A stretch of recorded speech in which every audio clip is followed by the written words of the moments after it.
ほら、ルフィ、今一緒に海賊になる仲間を探してるんだ。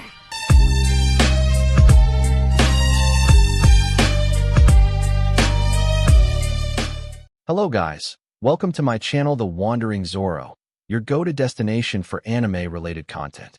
And if you're new here, don't forget to hit that subscribe button and turn on notifications so you never miss out on our latest videos. In today's video, we're going to be diving into part 6 of the series What If Quirkless Deku gets the ability to copy all the quirks. So be sure to stick around until the end, and let's get started. Endeavor was on patrol. It was unusually late for his patrols. A bit past 5 o'clock. Now the sun is almost setting, and for heroes it's not that late, but for the number 2 hero's regular schedule, it's extremely late. These past few days have been horrible for the Todoroki family. Well, not for Natsuo. He hasn't been in the house very often. He isn't telling anyone where he is going, but both Rei and Inji have a suspicion that he is off with Tuya. Fuyumi still acts happy and tries being a good older sister, but Inji has seen her go off on the weekends when she is not at work. He doesn't stop her because why should he? He's the worst father. He hasn't been a father to any of his kids. Neglecting Natsuo and Fuyumi, failing to give proper guidance to Shoto and Zayato. But worst of all, Tuya. Horribly abusing Tuya. It's been his biggest regret. His death. Inji watched it as he went up in flames, being told that he wasn't good enough. Worse than his 5-year-old siblings. Inji had never thought about Tuya's relationship with his mother, but after looking back at it, did he have one? Inji didn't really care too much, thinking about what a problem he was until a month after his suicide. It had taken a month of his siblings grieving, friends' condolences, and finally a talk with his wife for it to finally get stuck in his head. His eldest son is dead. He committed suicide because of him. His room had turned empty, with no one ever entering it.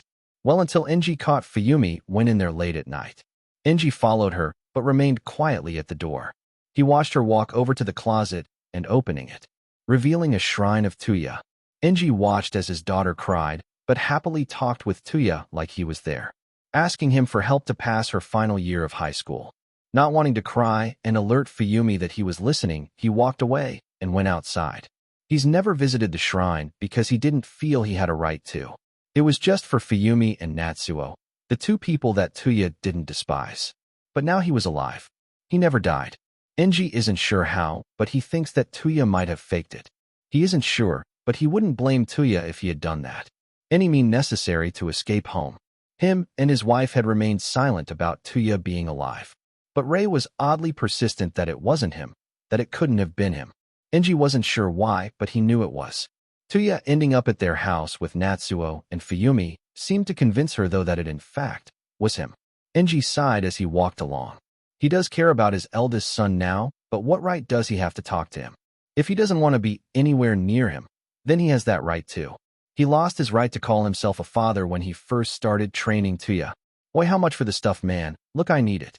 A man said in a voice that Endeavor was familiar with. Drag dealers. Something a below his pay grade, but it's the only crime right now. It was going down in an alleyway because it was out of sight from onlookers. Endeavor walked into the Endeavor, but saw something that shocked him. There were 5 men in the alleyway with 3 of the 5 currently smoking. They all looked like generic drag addicts except for one of them. He either is the dealer who didn't do drags, or was new to them. But Endeavor recognized one of the men there, Tuya. All 5 turned to look at him with 4 of the 5 becoming terrified. SHD run. One of them yelled and 4 of them all turned around and booked off running. But Endeavor wasn't paying attention to that. He was staring at the person giving him a death glare. Tuya puffed out some smoke before dropping it on the ground and grinding it with his shoe. He then shoved his hands into his pockets and walked over to Endeavor. Aren't drag deals a bit too low for your pay grade, Mr. Number 2 hero? Tuya smirked as he tried to walk past, but Endeavor stopped him by putting a hand on his shoulder. Tuya, Endeavor said gently. That made Tuya snap. Tuya jolted away from him and whipped his arm up, slapping Endeavor's hand off of his shoulder. Tuya's face scrunched down in anger. Little blue wisps of flames ignited from the dimples of Tuya's mouth and flames ignited from the crevasses in between his fingers. It's Dabi, old man, he snapped. Endeavor didn't flinch, just putting his arm back down as he stared at his son's heated and rage-filled expression. Dabi, you shouldn't be doing this, Endeavor said in a monotone voice. Dabi scoffed, taking a step back and raising his hands out of his pocket. He puts them under his arm and crosses them over his chest. Oh, why should I listen to you, bag? I know this SHD isn't good for me, but this stuff allowed me to get through hard parts of my life. I was alone and had nothing, but this SHD kept me going. I don't need you telling me what I already know. I don't need you telling me anything. So F off. Dabi barked. Fire rose from his hands again, as well as the back of his head. Endeavor sighed. He can see the hatred in his eyes. Dabi must be working on pure spite a lot of the time. It's what he did when he was still around. Spite of him, spite of Shoto and Zayato. Everything he did was out of spite when he developed deep hatred for them. Dabi, listen, Inji said. He knew he wasn't his father, not anymore. He never will be, but he has to at least try, one more time. You have a chance to get your life back. I heard you were living with Eraserhead now. You have skills and knowledge. You can do everything you have always dreamed of doing. But you can't do it by yourself, so please. Forget me, your mother and siblings, and live your life. Don't let things like me, past grudges hold you back. Get help, Dabi, please, Endeavor says with a solemn expression. Dabi looks at him oddly. His mouth is open, and it seems like he wants to say something. Yell, scream, curse him out. But he stops himself. He seems to be at odds. Endeavor watches as the random flames of wisps that Dabi had formed on his body slowly disappear. Dabi huffs as he shoves his hands back in his pocket before finally working past his father. Whatever, old man, Dabi says as he walks away. Endeavor gives a small smile as he watches him walk away. There was no rebuttal, insult, or yelling at him. Just acceptance, which means he does begrudgingly agree with him. Endeavor knows that Dabi will never return to being Tuya. He's failed as a father, and he knows that. Yet he's happy for him. He is so glad that Dabi can finally move on. He might no longer be a part of the family, but Inji knows that he'll be a great hero and will be the only one of his children to become one. The Yagis, Bakugos, and Todorokis were all at the Yagi household. Why? Because Nizu specifically requested it. This was 2 days before the entrance exam, and Nizu was just about to tell the 5 kids if they were allowed to attend the entrance exam. Maybe something a bit more as well. Eraserhead and Naomasa were also there as well. Eraserhead had a coffee and stood in the corner of the room away from everybody. Izumi sat on a couch with her parents on either side of her. Katsumi and her father were on a different couch, with Katsuki at the dinner table, sitting on a chair with Mitsuki in the kitchen, stopping herself from glaring at the Yagi family. The Todoroki twins sat on the floor with their mother, while Endeavor sat on the last chair. The door knocked, and almost everyone tensed in anticipation. Naomasa stood up and walked over to it. He opened the door, and a small chimera creature in a suit stood there at the door. Naomasa bowed as he welcomed Nizu inside. Welcome, Nizu, Naomasa said. Good evening, Tsukachi. Glad that you could make it on such short notice. Nizu smiled innocently as he walked into the house. He ignored the tense atmosphere of it. Well, that's what it seemed like to most. Eraserhead has been working with that rat for too long to not miss the way his eye shines. The sadistic BSDRD is enjoying this. Hello, everyone. I presume you all know why I have you all here, Nizu greeted, walking to the point of the room where he could see everyone. Naomasa was behind him, and Sue was Eraserhead as he stood in his corner. He may not like the rat most of the time, but moments like these remind him why he puts up with Nizu's antics. The kids all nod their heads with Izumi and Zayato looking especially scared. I am here to discuss a few things with you. Your place is at my school and Izuku Yagi, Nizu stated. Mostly everyone flinched and froze. Katsuki held a neutral expression as he waited for the results. He didn't care if he got in or not, and he knew Izuku was safe. But then Nizu looks over to him. Katsuki looks at him, slightly perplexed, and that perplexity only increases when the creature winks at him. Katsuki's eyes widened at it. Did Nizu know something? Well, it shouldn't be surprising. He is the smartest creature on Earth? But Katsuki suddenly became slightly scared. Excuse me, Nizu, but can I ask a question? A voice asked. Nizu looked over to see that it was Inko who had asked it. He nodded his head to her, telling her that yes, do share. Are you working on my son's case? She asked. Nizu then smiled widely, becoming unnerving to the entire household. All except Aizawa, who sipped on his coffee to hide his amused expression. Yes, I got to talk with him a few days ago, in fact, Nizu smiled. Everyone's eyes widened at Nizu. So that's what you're doing. Sadistic, but I can't say I'm not interested. Aizawa thought. Inko stood up, suddenly becoming angry. So you knew where my baby was? She shouted. Nizu wasn't affected at all by her sudden outburst, smiling and nodding his head once. Correct. I've known about his whereabouts for a few months now, as well as 2 other individuals in this room, Nizu stated.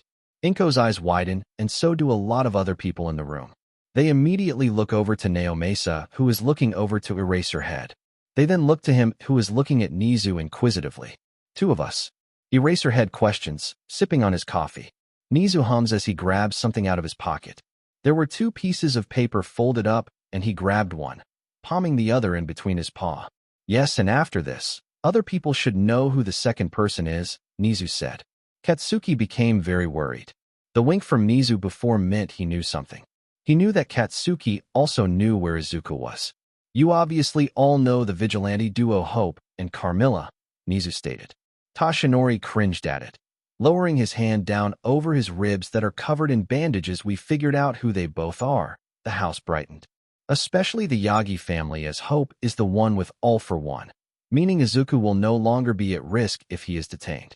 Carmilla's actual name is Himiko Toga, Nizu said, unfolding the piece of paper. Izumi's and Katsumi's eyes widened at the picture.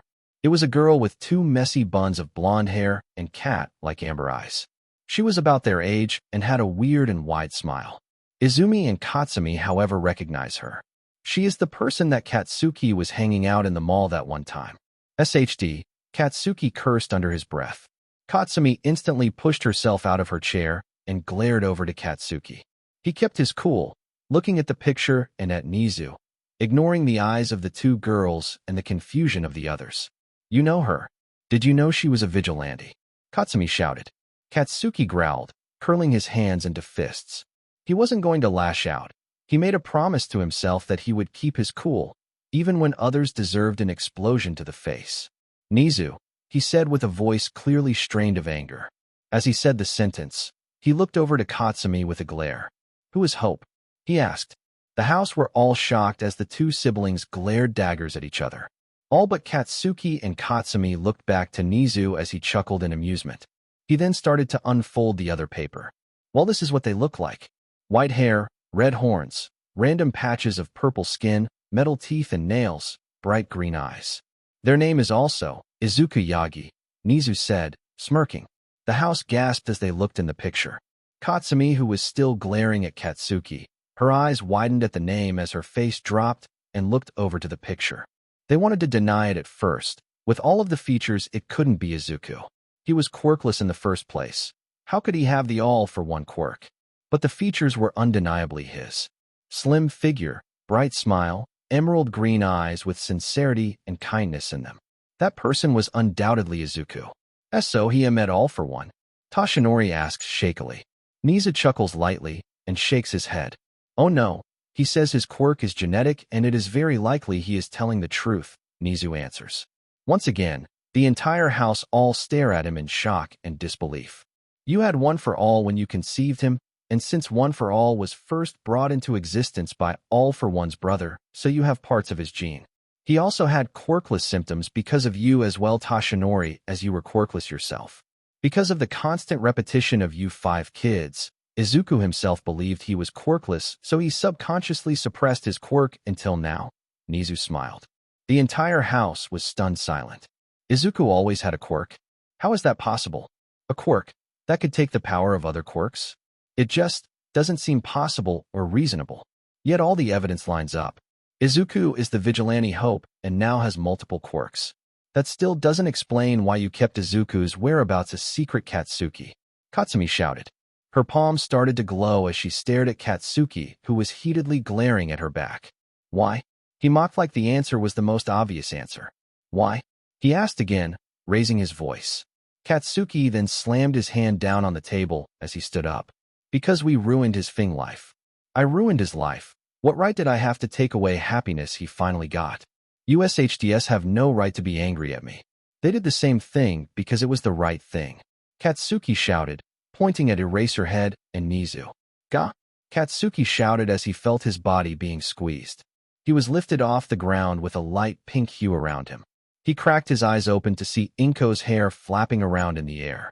Tears ran down her eyes as she used her quirk on Katsuki. How dare you? She shouted. But then, it stopped. Katsuki was released, and he fell on the floor, his butt hitting the ground hard.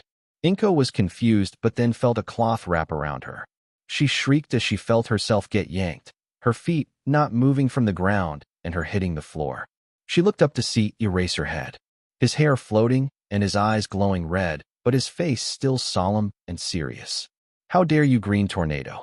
You just assaulted a child who didn't want to have his friend go back to a place that abused him for years. That is why Katsuki is the only one in this group that will be in my class, Eraserhead threatened. Inko was now shaking in fear of the man. Toshinori stood up too. Go and help her, but he couldn't really do much. Everyone was afraid of Aizawa as his eyes glowed bright. Wait, only Katsuki made it to UA? Shoto asked. Katsumi banged her hands on a chair. Why the hell did he get in? He abused Izuka the worst. She yelled in distress. Katsuki stood back as he glared at Katsumi and the rest of his old friends as they all looked at him with a mix of betrayal, shock, and anger. You all had your chance. You all have seen Izuku on the streets, yet Katsuki was the only one to recognize him.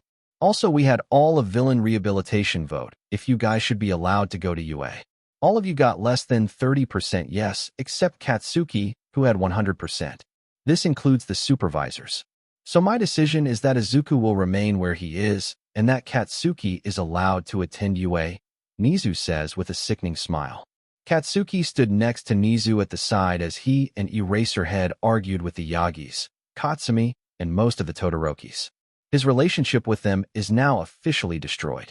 He's fine with it though. It was something that was inevitable anyway. He can't fix his past mistakes, but god damn it, he is going to rectify it. Katsuki looked over his old friends. They were no longer friends, and right now, he knew that he was better than them. They were now trash, and he is a part of normal society. He still needs to get friends, but UA will be a new starting point for him. No one will remember him, and everyone will be equals. So Katsuki gave them his signature. He gave them his SHD eating grin and raised his middle finger on his right hand. He was going to be a hero. Izuku was freaking out. He was excused by his technical crime of vigilantism and still allowed to perform it if he, in turn, became a teacher at UA. Himiko's crimes would also be erased if she became my assistant. Nizu believed that she wouldn't be smart enough to teach 14 to 15-year-olds, and it is said because it's true. He had given each of them a test. Izuku should be in college right now with his intellect, but Himiko is barely at grade 2 even though she only left at the end of grade 4.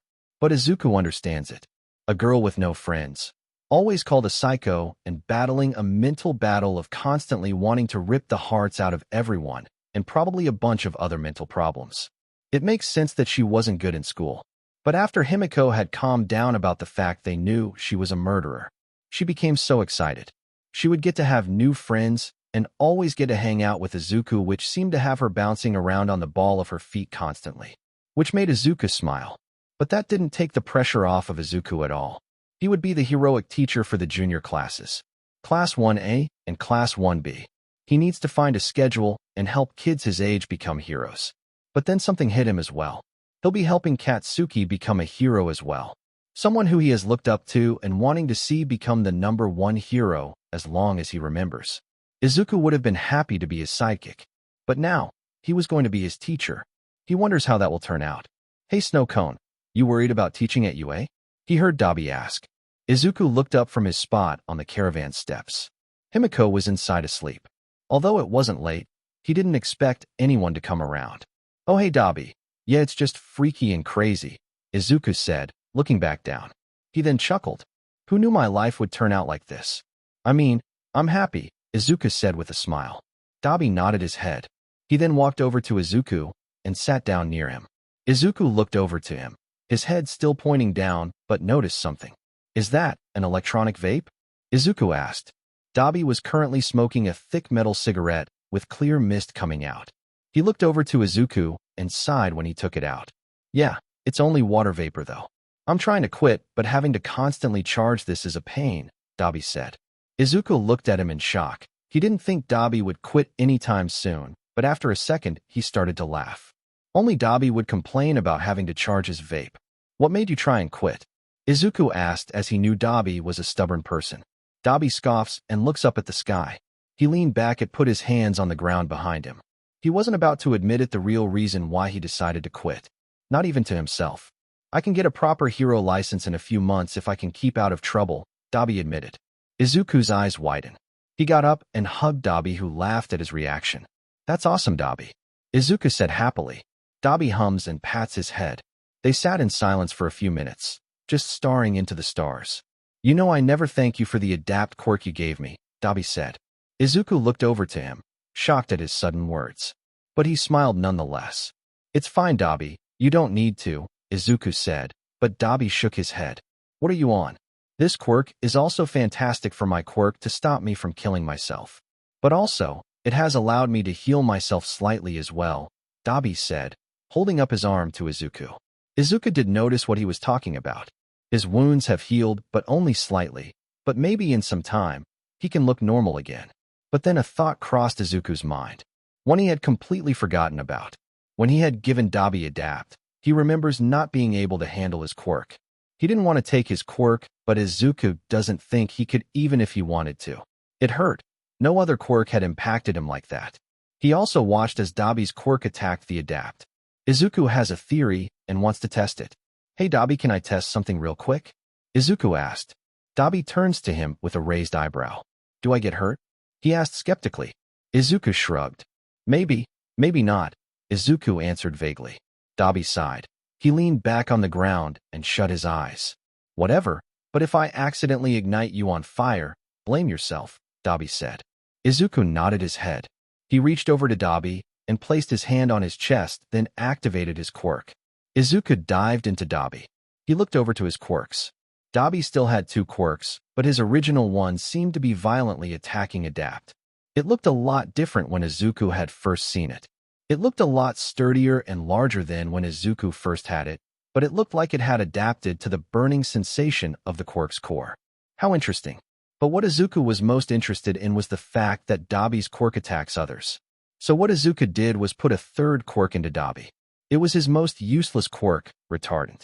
Dabi coughed at the sudden intrusion of the unfamiliar quirk. But Izuku was more focused on what Dabi's quirk was doing.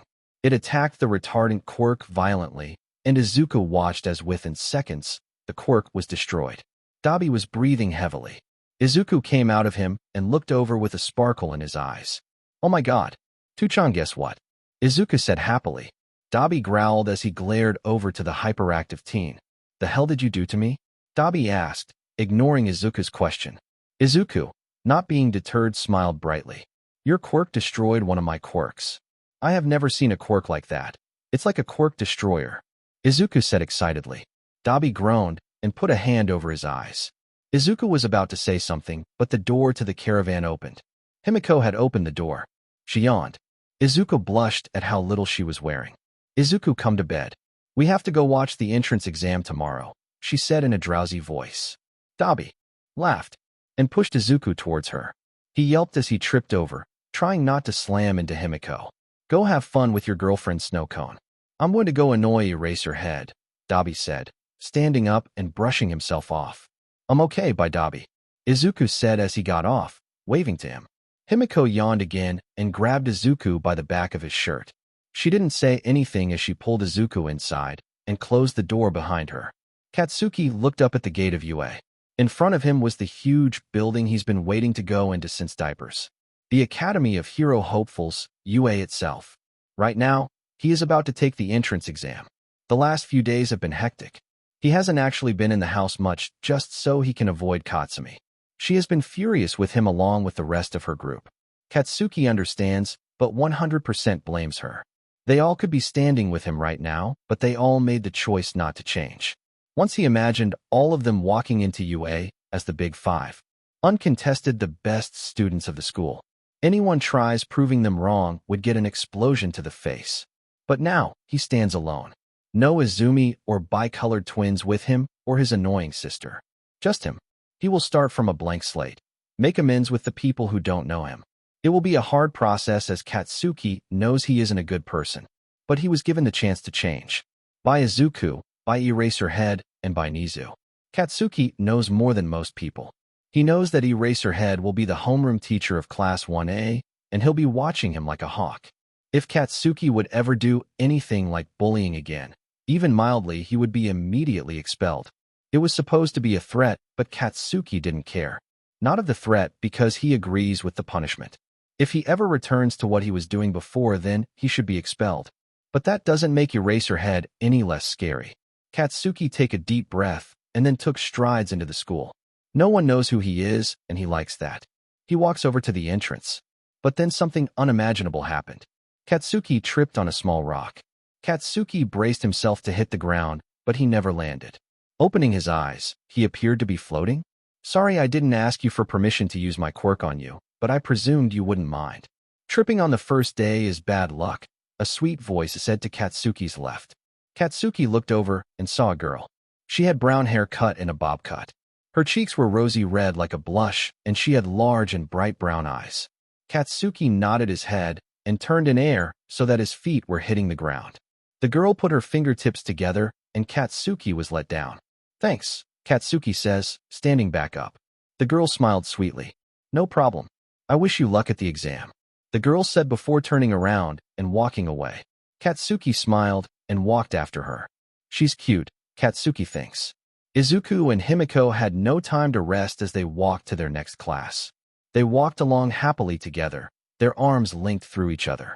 Himiko skipped happily as Izuku smiled along with him.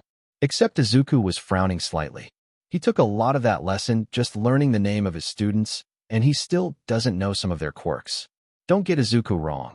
He definitely did see some of them, but he just can't commit them all to memory. Especially with the less flashy quirks. They are just harder to stand out with their quirks, just not as bright or loud. Even to Izuku, who usually pays attention to the smaller details and the people in the background. It's just too hard in a large-scale portion without looking back. He'll probably have to look back at the footage and files of his students to properly learn their quirks and names. But right now, Izuku had to focus on this class. Izuku was curious on how different it would be. These classes have only been together for a day, so their dynamic will still be new. But how different will they be from Class 1A? Izuku and Himiko reached the door and knocked. The teacher who was in the class. Himiko was naturally very excited as Class 1B's teacher was Vlad King, by her definition. The BLD bender. Izuku heard footsteps approach the door.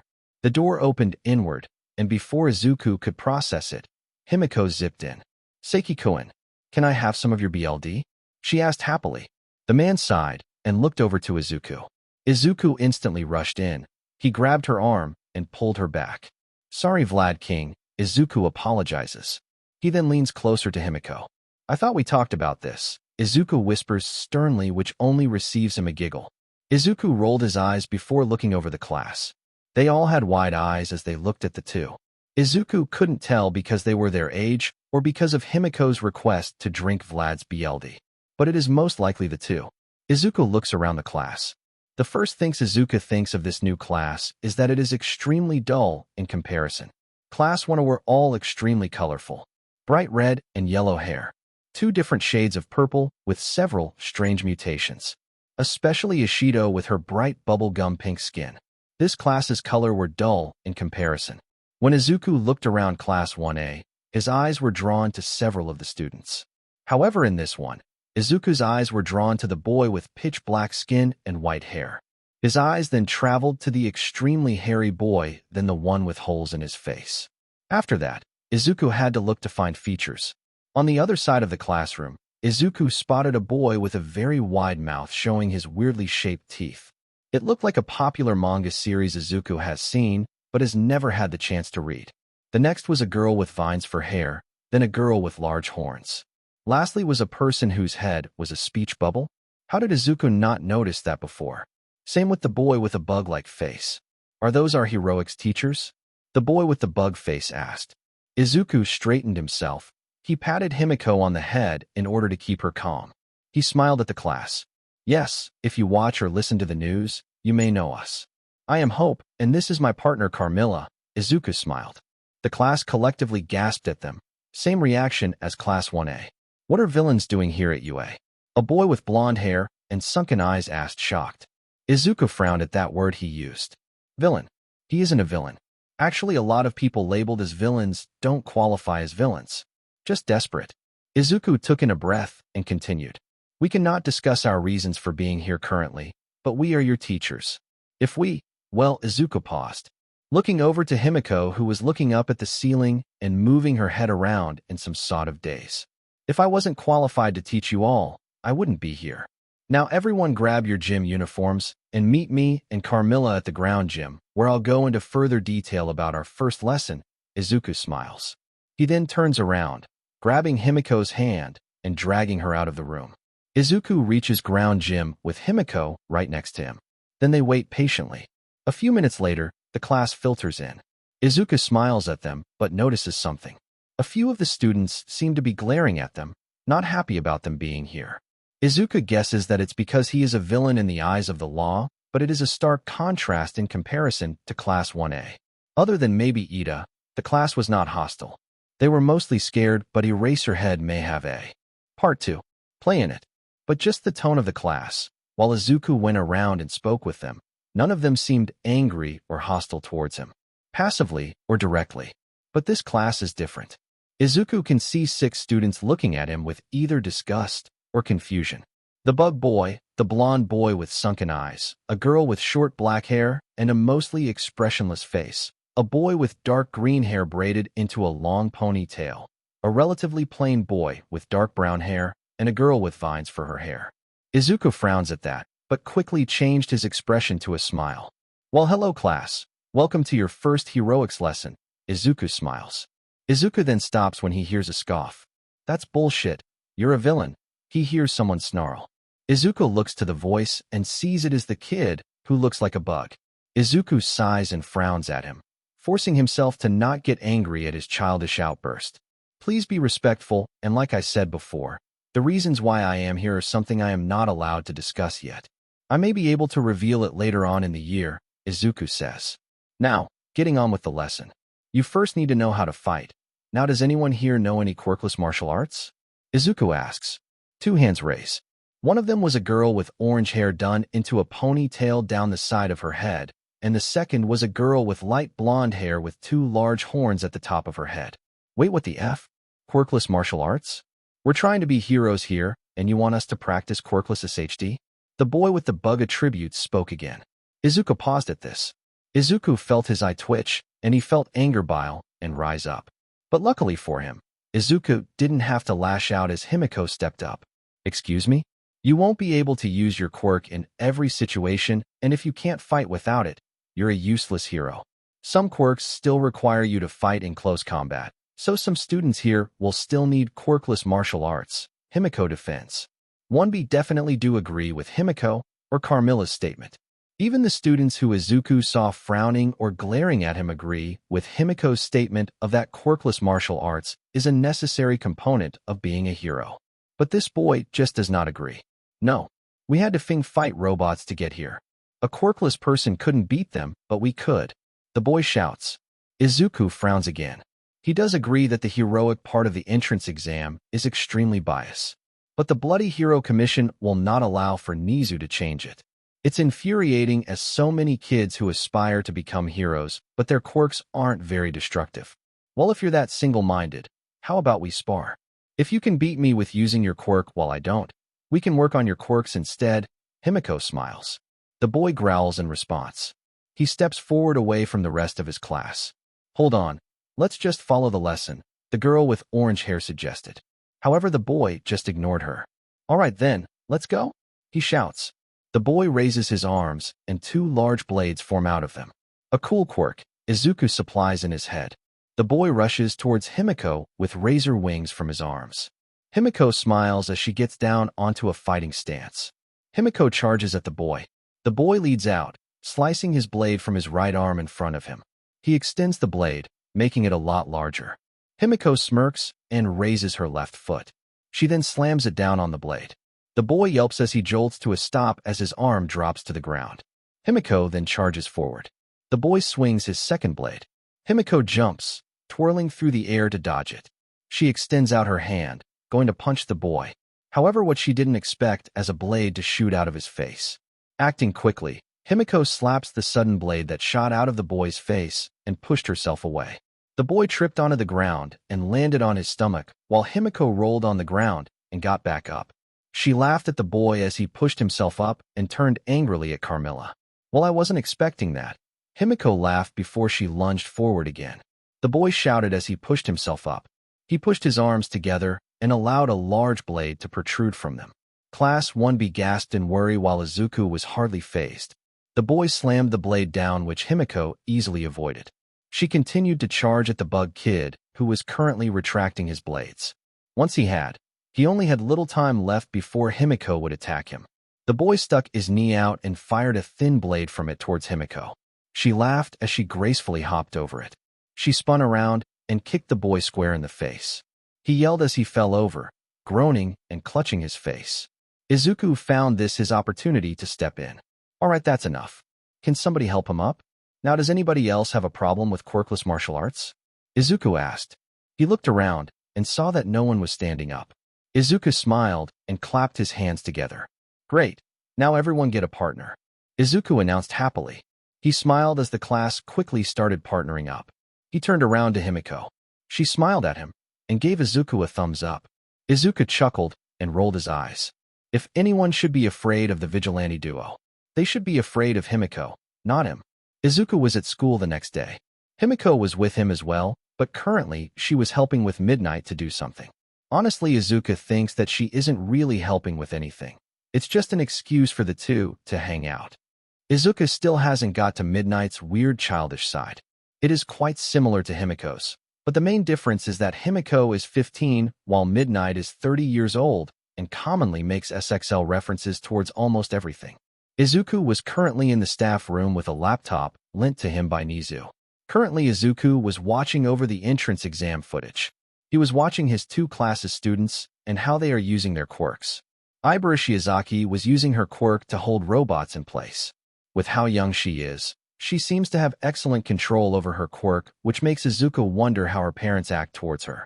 Neither of them are heroes and both work at a church, which makes Izuku wonder if it was her choice or theirs.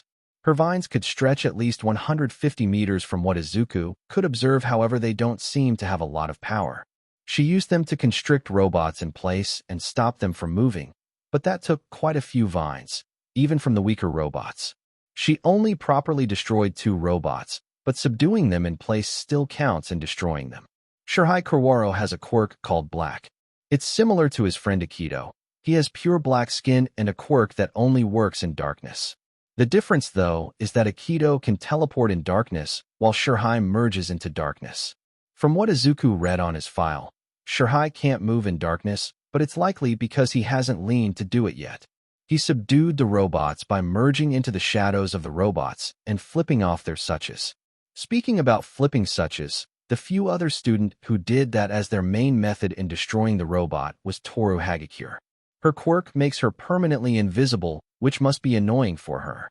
Not necessarily a villainous quirk, but definitely one that other kids would blame if something went missing.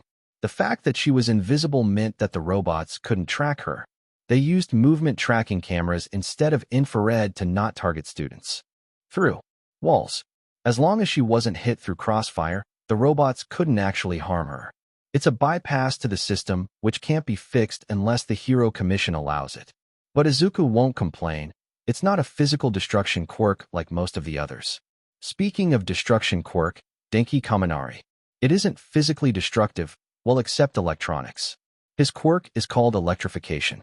He spews electricity from the entirety of his body, like a discharge. He has no control on the direction, and the amount he produces seems to indicate the power and range. The more powerful he makes it, the larger the range it has. But if he uses too much electricity at once, he goes brain dead. Or, very stupid in layman's terms. On the surface, an elemental quirk like electricity seems perfect for heroics. But when looking at statistics, only 2 heroes globally have electric quirks. A Japanese hero who has recently become an independent hero, Electro WHB, and a British hero, Shattershock, who can make electric burst emit from his body by physical impact by something. Most electric-based quirks are actually lightning like Electroplant. The reason why it's like this because electric quirks are normally very hard to control. They usually damage the user both physically and mentally, and not by small amounts. They also are very hard to control generally. Lightning-based quirks have this similar problems, but support items and practice usually rectify this. Electricity quirks are harder for support items to be made, as usually the lack of control distorts circuits or disrupts nearby circuitry. They really are unpredictable. So when Izuku first saw him activate his quirk, Izuku presumed it was lightning. But after watching the entire video and seeing the boy completely out of it, drool dripping out of his mouth and his arms moving forward and back with his thumbs up, meaning he lost his cognitive function, a drawback that electric quirks have, not lightning. He was worried about the boy's health, but after an hour, he was fine. This intrigued Izuku, so he read his file on his quirk, which was worryingly barren, but he'd look at that later. Izuku read the basic description on his quirk and found out that there was a second part to his quirk. He could conduct both electricity and lightning, which can rejuvenate him. Although if he takes too much, he'd stupefy again. This was amazing to Izuku. Normally quirks that produce their element aren't resistant to it. Endeavor is the only hero that Izuku can think of from the top of his head with resistance to their chosen element. But he has heard of other quirks that do have resistances, like Surge, which powers up the user's strength when hit with electricity, or Refire, another lightning quirk that powers up when hit with either, and then the user can release it like a battery. But having an immunity to an element that you produce, almost unheard of. That's probably the reason why Denki doesn't have to wear special clothing or equipment. Most untrained electric quirks shock themselves or others around them. Since he is immune to shocking himself, he doesn't have to worry about that. Izuku had written all of his students' quirk in his analyses booklets, noting details and pointing strengths, weaknesses, improvements, or theories Izuku has on their quirk. It does make Izuku frown that other quirks he has more notes on than others, like Setsuna, Nido, Denki, Fumikage, and Katsuki. He has at least 30 notes on those 5 compared to others like Rikido, Mashireo, Kojiro, and Tetsu, who he only has 5. The bell rings. Izuku quickly grabs all of his things, putting them into a pocket dimension type area. It's a new quirk he received at yesterday's patrol. It was from a villain at a bank who had a gun. He hid the money into a storage compartment that only he could access, but once Izuku took him out and took his quirk after not finding any money, it appeared. Izuku wasn't originally going to take the quirk, but soon he found out that murdered their own son because they were quirkless, so there was no way he was going to give their quirk back. Izuku's first class was with Class 1 again, and today he would be focusing on their quirks. But there was only 19 students out of 20, and Izuku would really like to have one more in that class. Hitoshi Shinso. His quirk would be incredible for hero work. Being able to make a surrender, just stop whatever they were doing and do what you say, whether they were solo or in a group, is undeniably powerful. Although if people knew the activation, he would become a lot less effective, but Izuku reasoned he doesn't care about popularity. Just being a hero would be good enough for him.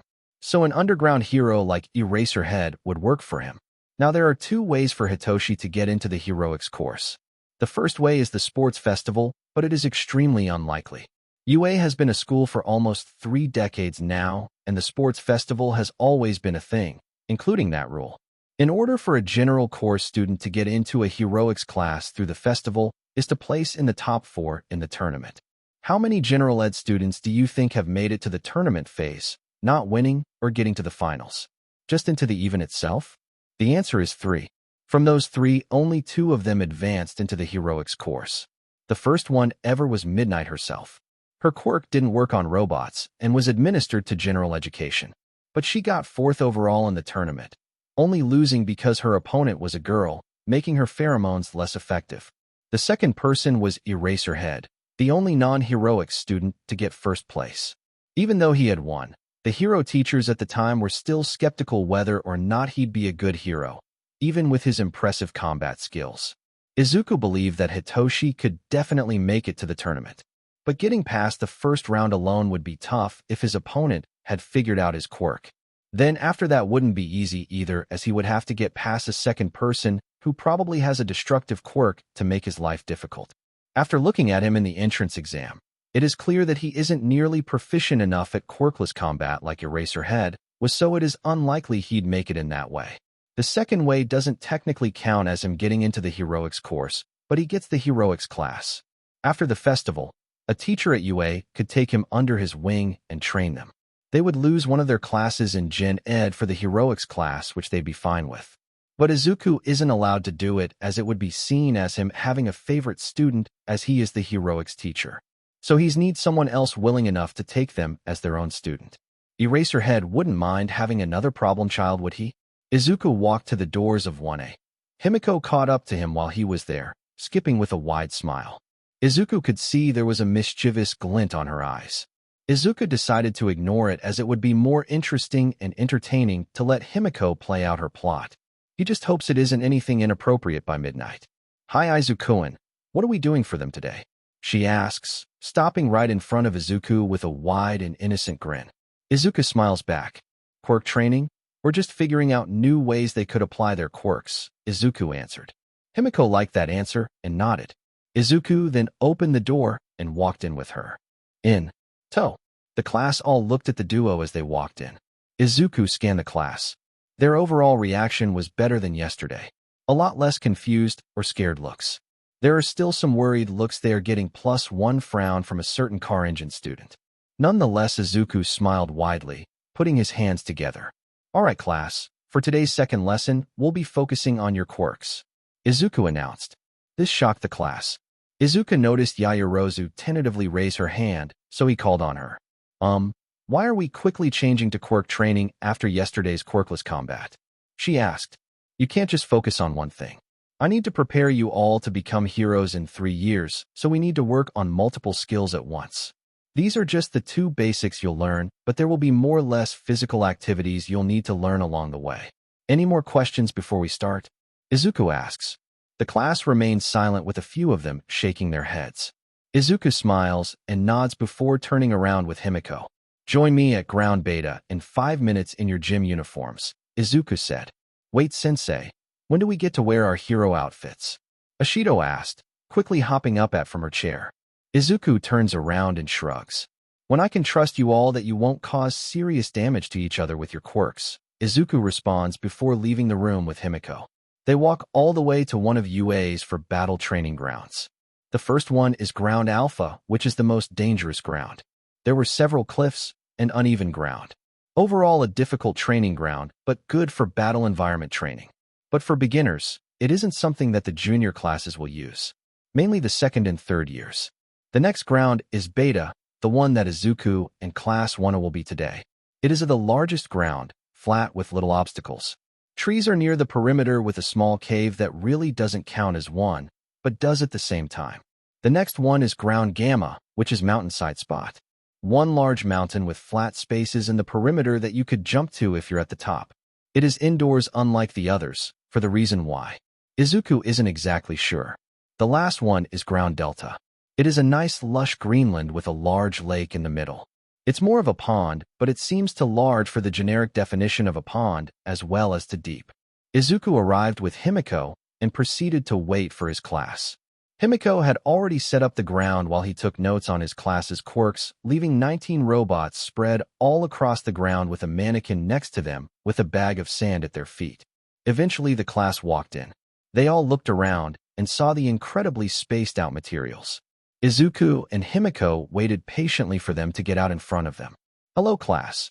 As you already know from before, today we will be working on your quirks. As you probably have noticed, 3 items are spread around the training ground. A level 1 robot, a mannequin, and a bag of sand. Those are your training materials, or punching bag," Izuku air quotes. "You can use them in whatever way you want to try and practice your quirk, but please try not to destroy them. And if you have a particularly destructive quirk, try using it for different purposes," Izuku said, his gaze going towards Katsuki specifically. He lets out a TCH and moves his gaze off to the side. Izuku then looks at the whole class again. "Any questions?" he asks. Fyoki raised her hand. Will we be sparring with each other?" she asked. Izuku shook his head, but Himiko was the one to speak. "Well, we can't have you guys severely injuring each other now, can we? And if that happens, the blame will go on to us," Himiko said. "Right. But even though we have Recovery Girl, which allows us to do more drastic exercises than other hero schools, it doesn't mean we should.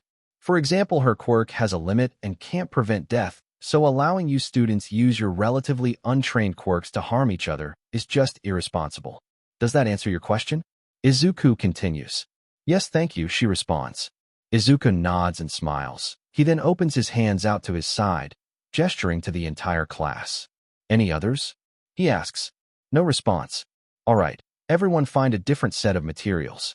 I suggest doing things with your quirk that you have never tried before.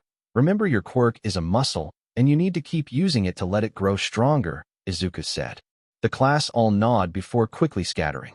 Himiko then turns to Izuku, her hair whipping into hair face. What do you need me to do, Izuku-kun? She asked.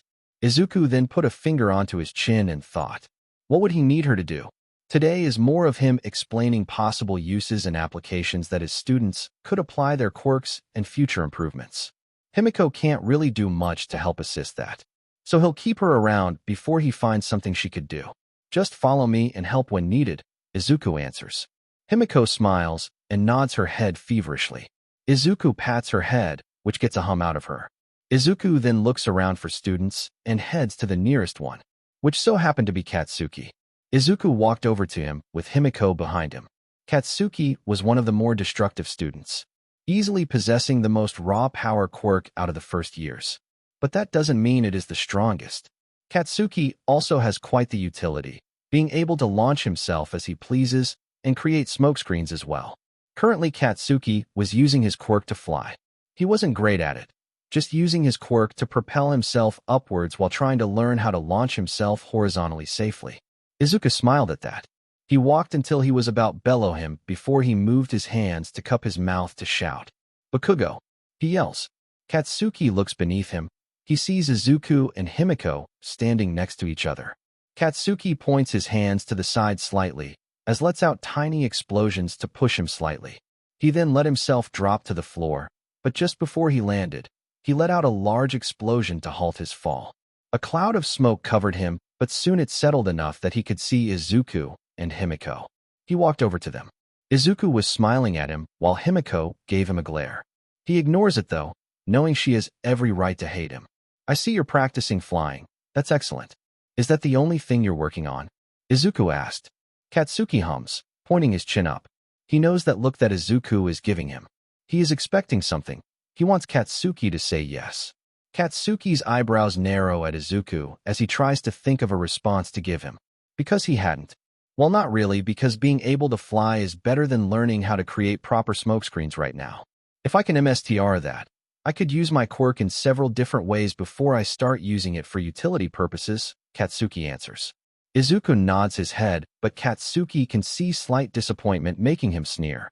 He doesn't like that look, but he holds back his mouth. He's not as good as he once thought he was, and he knows Izuku knows better at him. He probably knows more about his quirk than Katsuki does himself.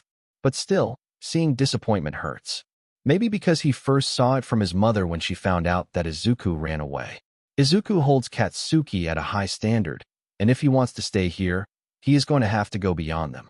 He'll try harder to be the hero that Izuku wants him to be, to hopefully make amends to his past mistakes, no matter how unobtainable they may be. You are correct, knowing how to fly for you is very important, but how long will that take? You're a fast learning at physical things, so I know it won't take you too long, but still. Learning little techniques, like a flash bomb or combat moves that involves you launching yourself in smaller spaces would be useful to learn along the way, Izuku states. Katsuki raises his eyebrow at Izuku oddly. What do you mean by flash bomb? He states. Izuku nods and grabs Katsuki's hands, pulling them close together. Their palms facing each other, but not connecting right in front of him. You can create smoke with your quirk that can range between how much dust or skin you burn off with it. But if you focus the light of your quirk to a certain point, you can create a quick blast of light that blinds enemies, Izuku states. Katsuki's eyes go wide. He never had thought of that. Well, it's a concept he probably would have thought of eventually, but of course Izuku had thought of doing that first.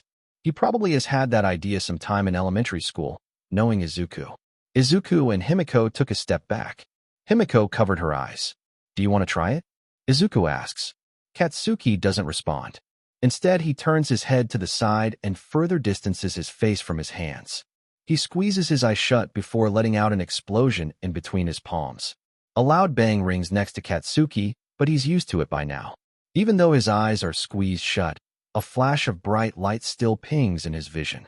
Katsuki then breaks an eye open. He looks over at his palms that are smoking slightly. They're definitely a light sting, but nothing he can't handle. See, that worked wonderfully. Now before I move on, I got you these, Izuku said. Katsuki's head perked up as he moved his focus away from his steaming palms to Izuku. In the palms of his hands were two little earbuds. Your quirk is loud, and creating explosions close to your ear will get you tinnitus. So I got you these to help. They aren't a permanent solution, but you can work with the support department to help you in the future, Izuku said. Katsuki's eyes widen.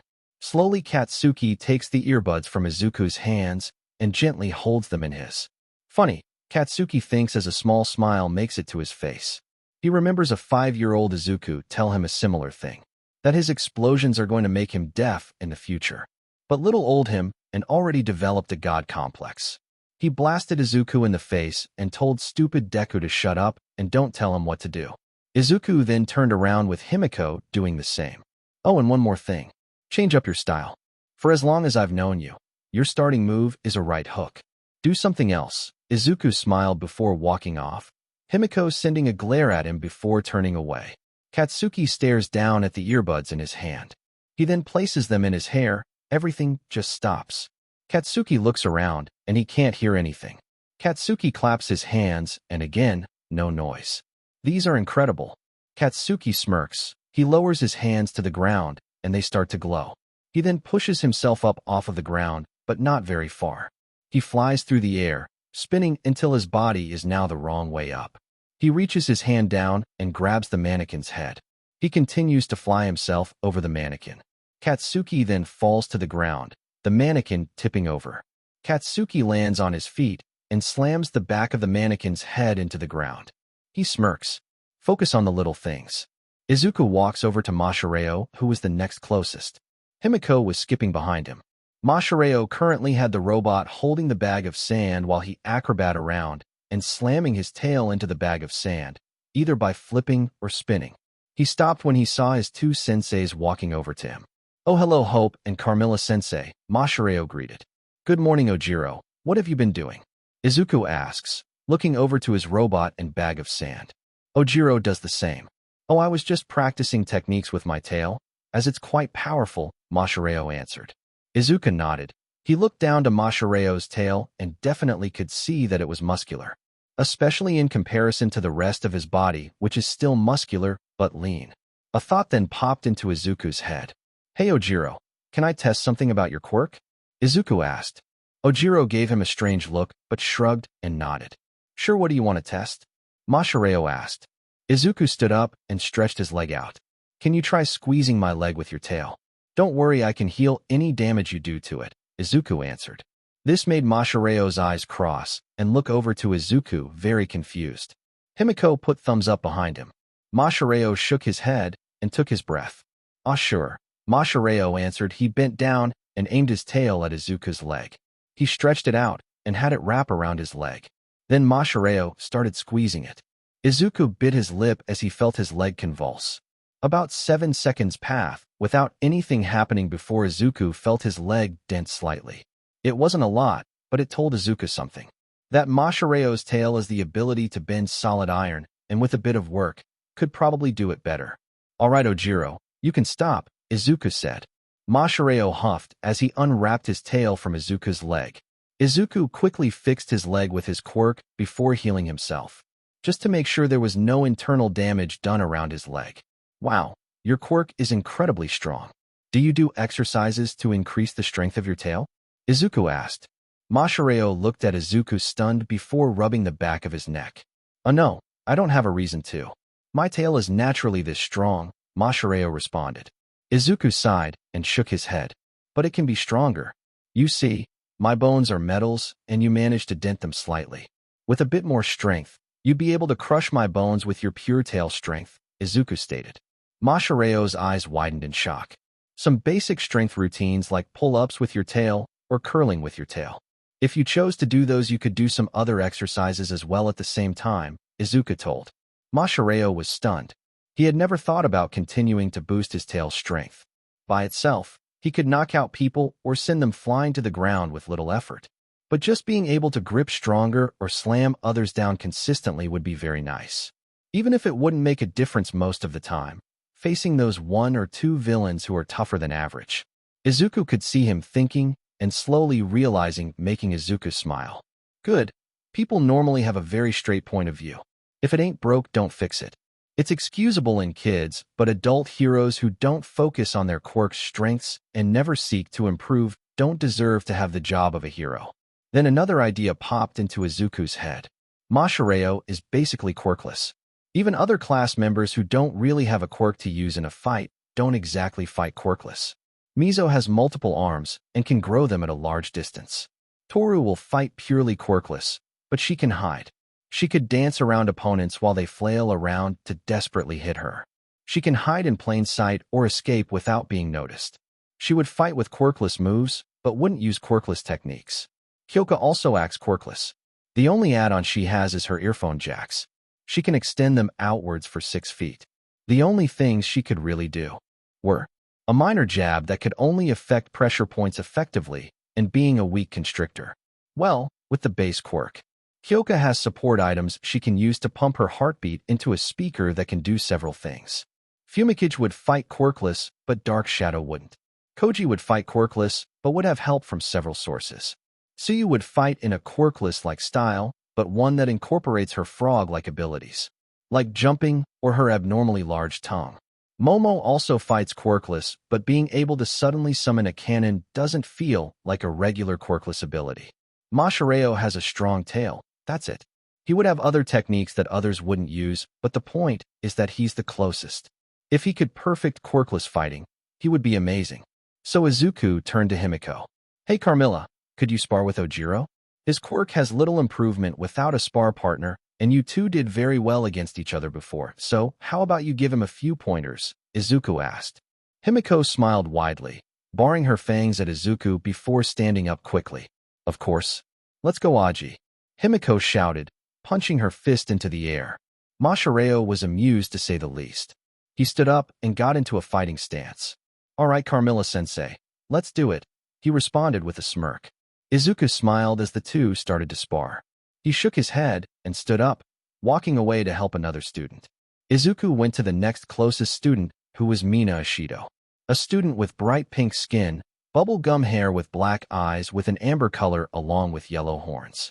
He expected her to be sliding around, creating holes in the ground to do some tricks from which Izuku could see she had been doing, but now it looked like she was dancing, spinning around on her head and back while whipping her legs in the air. Izuku chuckled at her antics. It makes sense, she probably got bored from sliding around for a while, and since she couldn't melt her materials, they weren't very useful to her. So she would do what she liked doing, dancing. He walked over to the girl. At first she didn't notice him, but while she was spinning, she must have noticed something coming closer to her. She stopped dancing to check out who or what it was, and Izuku suddenly saw fear appear in her eyes. She dropped from her ridiculous pose and quickly forced herself up onto her feet. Once she looked sheepishly, suddenly becoming interesting in the bag of sand and kicking it. Izuku stopped himself from laughing. Ashido, what are you doing? Izuku asked. Mina jumped and turned around, giving a very nervous smile. Oh, just kicking this sandbag, she laughed. Izuku raised his eye at her, not convinced at all. Mina stopped laughing and looked down, rubbing her elbow with her hand. Izuku softly smiled at her, although she couldn't see it. Do you like dancing? Izuku asked her. Mina looked up at Izuku again, her hair still covering most of her face. Yeah, I've done since I was a kid and love it, she answered. It still seemed like she was expecting some sort of angry response for him, which Izuku didn't like. He could still tell she was scared, which is somewhat of a good thing as a teacher, but he wants them to trust him. Well, you're very good at it. Normally, I'd be disappointed with you wasting time, but in your case, I'd suggest making it a fighting style or selling point, Izuku said enthusiastically. Mina popped up at him. She was shocked at seeing Izuku smile, which he could tell by her dinner plate-shaped eyes. Wait, really? I don't really understand, she answers. Well, you're planning to become a Limelight hero, correct? He asks, to which he receives a nod. Well, what makes a good Limelight hero is a positive and infectious attitude, a good style and signature, which is something you have. You could be a great hit if you put in the effort, Izuku said. To say Mina was shocked was an understatement. Her eyes shined and her stance was frozen stiff. Not to mention her mouth was basically hitting the floor, making Izuku chuckle. Is something wrong? He asked her. That seemed to have snapped Mina out. She shook her head and looked at Izuku. I'm sorry, just Eraserhead doesn't like the fun idea of being a hero, so I thought you would be the same, Mina admitted, which does make sense to Izuku. Yeah, Eraserhead is the fun police best. He does have your best interest at heart. He is a bug softy at heart. After he has his coffee, Izuku jokes, making Mina laugh. So, what brought you over here, other than my amazing dance moves? Mina laughed, striking a pose, making Izuku chuckle and roll his eyes. What have you been doing with your quirk? Izuku asks. Mina chuckles nervously as she looks around at the couple of large holes in the ground. Izuku could also see some slick trails from where she was sliding across. Since I can't melt the materials we were given, I've kind of been just sliding around? Mina answers, not sure herself. Izuku nods before looking towards Mina. How about your aim? Izuku asks. Mina WHPs her head and smiles at Izuku. Impeccable. Mina shouts instantly, before adding. As long as they're close, Izuku nods and chuckles again. Figures, she didn't hit enemy robots until they were right next to her in the exam. I can't fire my acid like a hose. It acts like sweat, so I gather it up before throwing the blob I compile, Mina states. Izuku was intrigued by this. He knew Mina was immune to her own acid and others from her file and her relative use of it, which is rare by the way, but she can't spray it. Izuku believes he can, so he's going to try something. Mina, may I try something with you? Izuku asks. Mina flashes up a finger gun and winks at him. Sure thing, teach. She answers. Izuku smiles as he walks towards her. He raises his hand and places it on her forehead. He then reaches into her quirk. It was pink, and unlike the other quirks that look like light, hers was slimy and that swirled around like a wet ball. It looked gross, but Izuku took it anyway. As soon as he did, it felt extremely different from the other quirks he had taken. Immediately, Izuku felt sick, but quickly that feeling overrides with a sense of gunk. It is hard to explain. Like snot is covering his entire body. He feels a layer of that gunk cover his eye, and a flash of pain covers it with it. Izuku looked at his hands and sees that his hands are still purple, but looking further up his arms sees that his skin is in fact pink. Oh my god! He hears Mina scream. He looks over to her and almost chokes on oxygen. She looked normal. She had dark skin with bubblegum hair. She kept her small yellow horns, but her eyes returned normal again. He watched as Mina pulled out her phone and opened her camera. Wow, this is what I look like. God, it has been so long since I've seen myself with my regular skin, Mina says. Izuku then realizes that she didn't always look like this. Mutant quirks, minus a few extremely rare exceptions, always appear at BRTH. Same as minor mutations such as Mina's horns. But some mutations from quirks happen once the quirk develops. Typically quirks like these develop at BRTH as well, but that isn't always the case. Mina must have one day just woke up pink, or melted through the floor now looking pink. While Mina was distracted with looking at herself without her quirk, Izuku took this time to learn more about it. Like Mina said, her acid acts like sweat. It isn't exactly like sweat, as Izuku can make produce from anywhere on his body. He can also produce huge quantities at once, but it seems to give Izuku a headache as well as making him dehydrated. But the latter drawback seems to take a while. Izuku decided to see if he could mess with the viscosity and consistency of Mina's quirk. He knows he can lower it so it doesn't burn the ground, but what about increasing it? Izuku finds out that he in fact can. One drop broke through about 7 centimeters of the ground, which is very impressive and dangerous. His next task was looking at the consistency of the acid. Izuku knows he can make it slippery. But what about sticky? Izuku focuses on making it sticky in between his hand and finds out that he can. Unfortunately, it is extremely sticky and Izuku couldn't get his hands out. He also seems not able to make a lot of it compared to what else he could make. It's probably because the rest of the acid is sticking onto his body without Izuku realizing. Luckily, Izuku could dissolve it with more acid, so he was fine. Izuku then tried making a more accurate and stronger way to apply acid at a distance. Izuku juts his hand forward and splats a few small blobs forward. He frowns and tries something else. Izuku puts his hands together and aims them forward. His palms are touching, one hand facing up while the other faces down. Izuku then produces a huge amount of acid, and it sprays like a water gun. Mina notices this and finally sets her phone away. Wow, you've already figured out a way to fire my acid like a hose. She says, shocked, also slightly disappointed. Izuku guesses that it's to herself. Izuku smiles and turns over to her. Alright, I found a few of things you should try and learn. The first thing is learning to dance while producing your quirk. It could be your super move or another thing. The next thing is finding a good balance in the viscosity of your quirk so you don't kill or severely damage someone. Next is then using your hands to spray your acid before finding otherwise to do a similar attack. And finally, make your acid sticky, but not too sticky. You can use it to stick things to your body or climb up walls or stick enemies in place, Izuku states. He then reaches forward and puts his hand on her forehead again before returning her quirk. Izuku felt the wave of gunk lift off of his body with slight pain, but otherwise, no problem. Mina seemed to ponder over Izuku's words for a second. She lifted her head and a finger. She put a second one up and held it down with a second finger. She seemed to mumble something before lifting another finger. She hesitated for a second before putting it down properly. After another second, she lifted a fourth finger before bouncing up with a smile. Alright, I think I got it. I'll try and do those things. Thank you, sensei, Mina says happily, making Izuku smile. No problem, he answers. Izuku walks over to his next student, Aijiro. He was currently punching the robot, before turning to the mannequin with a quick. His foot slammed into the mannequin, causing the head to pop off. It hit the ground and rolled over to Izuku. It hit his feet, making Izuku hum. He bent down and picked it up before walking over to Aijiro. Kirishima, I said don't destroy the materials you were given, Izuku said. Aijiro turned around and saw Izuku holding the head of his mannequin. He smiled sheepishly and ducked his head. Sorry, Hope-sensei, he responds. Izuku shakes his head but opens back with a smile. Oh, it isn't too much big of a deal. It can be fixed. Now what have you trying to do with your quirk? Izuku asks. Well, there isn't much I can do with my quirk. It's kind of bland. I've just been punching the robot or cutting it with my hand, Aijiro answers. Izuku looks over to the robot and sees that Aijiro is telling the truth. Scraped metal and dented parts of the robot. Izuku shakes his head and looks over to Aijiro. No quirk is bland or boring. Every quirk has its spectacular use. I can show you, Izuku says, outstretching his hand. Aijiro looks at him before shrugging.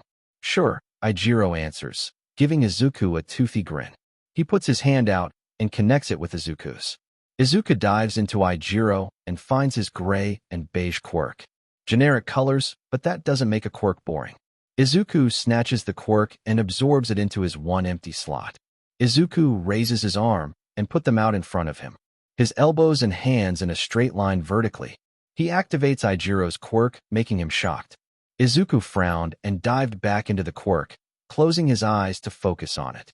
He touched the quirk and tried finding an element on it.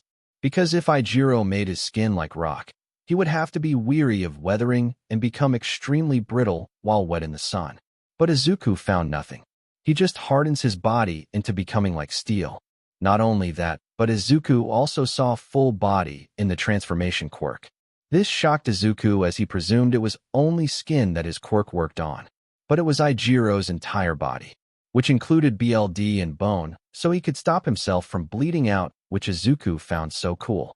Izuku came back into the world, focusing back into what he was doing. Izuku hardened his entire body, feeling incredibly stiff. Izuku tried to move, but quickly realized he couldn't. The joints were locked shut.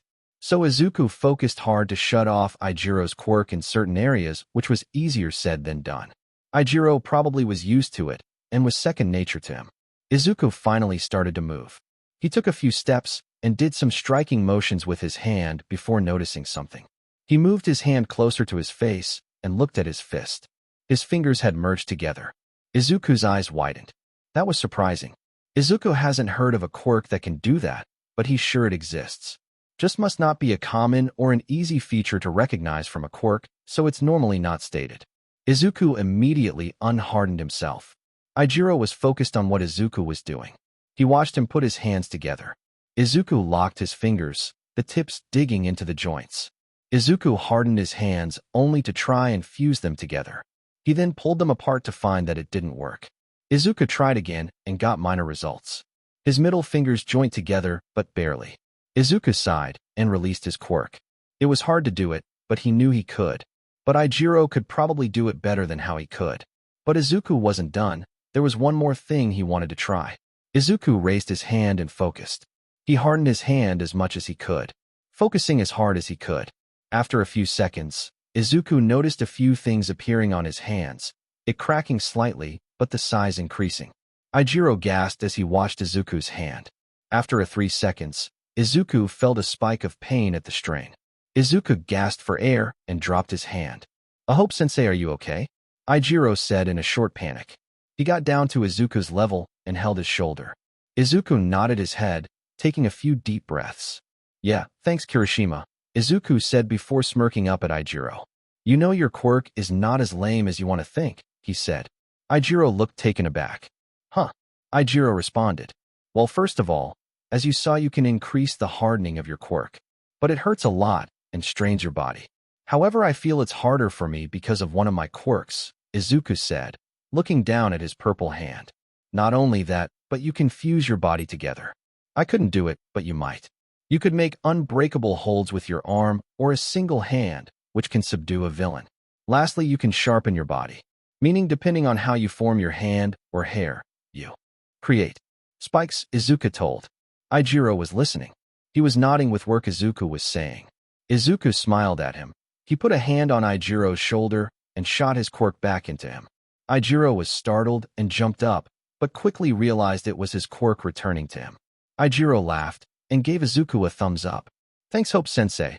I'll use your manly tips to improve myself," the boy smiled. Izuku laughed at Ijiro. Izuku was walking over to his next student, the punk rock girl, Kyokujiro. She was currently doing some sit-ups while listening to music on her phone. Izuku walked up to her undetected. Izuku sat down next to her and tapped her phone, pausing her music. Kyoka stopped and turned her head to glare at Izuku, only stopping when she realized it was Izuku. Kyoka turned part of her body and leant her hands on the ground to stay sitting up. She looked over to Izuku with a emotionless expression, and Izuku matched her look. "You doing some sit-ups?" he asks. Kyoka nods, looking away. She lifted up her hand and started twirling her empty earphone jack with her finger. "Yeah, can't do much," she responded. Izuku nodded. "Most of your power comes from your support items," Izuku states. Kyoka nods. "Yeah, other than my hearing, the most I can do is just jab someone's eyes," she answers. "That's not true. You can also strike pressure points to cause people to miss or seize up, allowing for a punch to the face or a kick to the ball," Izuku says. Kyoka scoffs but smiles. "The ball, you fight dirty, don't you?" Kyoka laughs, smirking at Izuku. He chuckles and smirks back at Kyoka. "Yeah, I am a vigilante. Besides, you seem like the type of person to do that to anyone who annoys you. Besides, villains don't fight fair, so you don't have to," Izuku says. Kyoka smiles before her expression becomes neutral again. She nods her head and yawns. "True," Kyoka speaks. Izuku raises an eyebrow. "Which part?" he asks. "All," Kyoka answers instantly, making Izuku snort. They sit there in silence for a few more seconds before Izuku speaks again. "One thing I can recommend is that you can probably pull things closer to you easier with your earlobes than pushing them. Give it a shot," Izuku says before standing up. He brushed off his breathes before turning around. "Oh, and use your phone to look up vital points you could jab with your jacks that won't kill someone," Izuku says before walking away. He got about 5 steps before he hears a soft, "Yeah, sure." Izuku scoffed quietly and shakes his head in disbelief. Next was Yuga. Yuga seemed to be looking at a mirror currently. Izuku wasn't exactly sure if he was slacking or trying not to get a stomach ache from overuse. As Izuku knows, he gets one extremely fast from his quirk.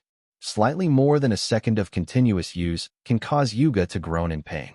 He has seen Yuga activate his quirk from the distance, so Izuku suspects that he was taking a short break. "Hello, Aoyama. Taking a short break for your quirk?"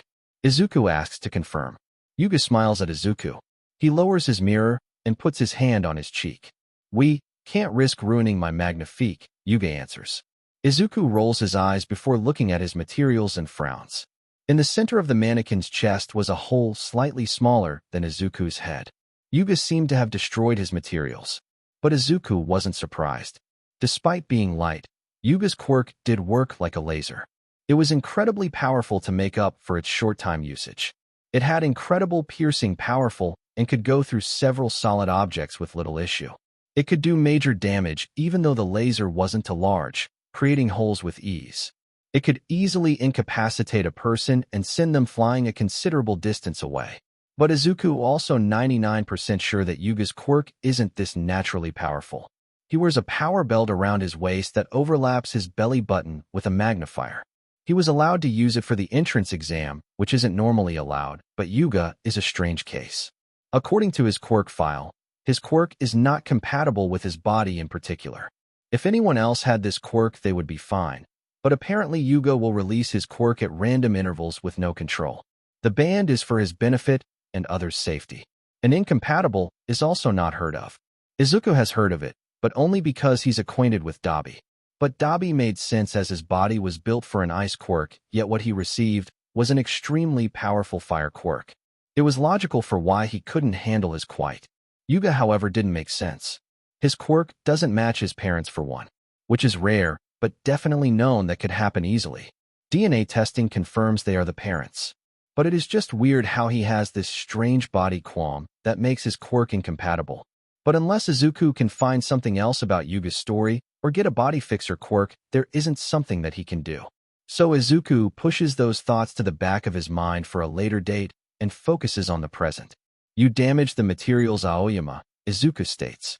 Yuga huffs and flicks his hair, smiling at Izuku afterwards. I was not Mon's fault. I could not practice with my Fabulix quirk. I presumed the mannequins were more durable than that. Yuga rambles, flashing sparkles from his hair and eyes which Izuku has no clue where they came from. Izuku tried to focus on what Yuga was saying, but the swch to French back to Japanese was hard as Izuku didn't know what a few of those words mean. But judging from his character, they were probably all about him. Well, alright. So how quickly do you get a stomachache? Izuku asked.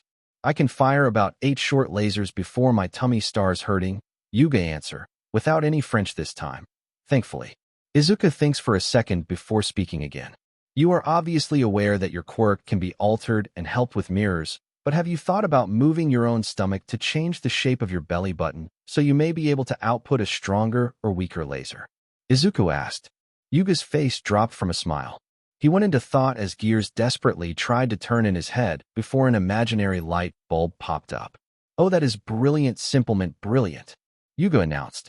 Izuku watched as Yuga stated testing it right away, making a small thin laser before forming a wide laser that could have destroyed the entire torso of the mannequin. Without nothing else to say to Yuga without support equipment, Izuku carried on. Rikido was the next closest person to Izuku. He was currently lifting the robot and bench pressing it. Izuku could see that Rikido had buffed up from his work, but not as much as he had seen him do. Izuku walked over to inquire. Sato, he called out. Rikido stopped. He pushed the robot up and pushed his head back to look at Izuku. His head was upside down when he spotted Izuku.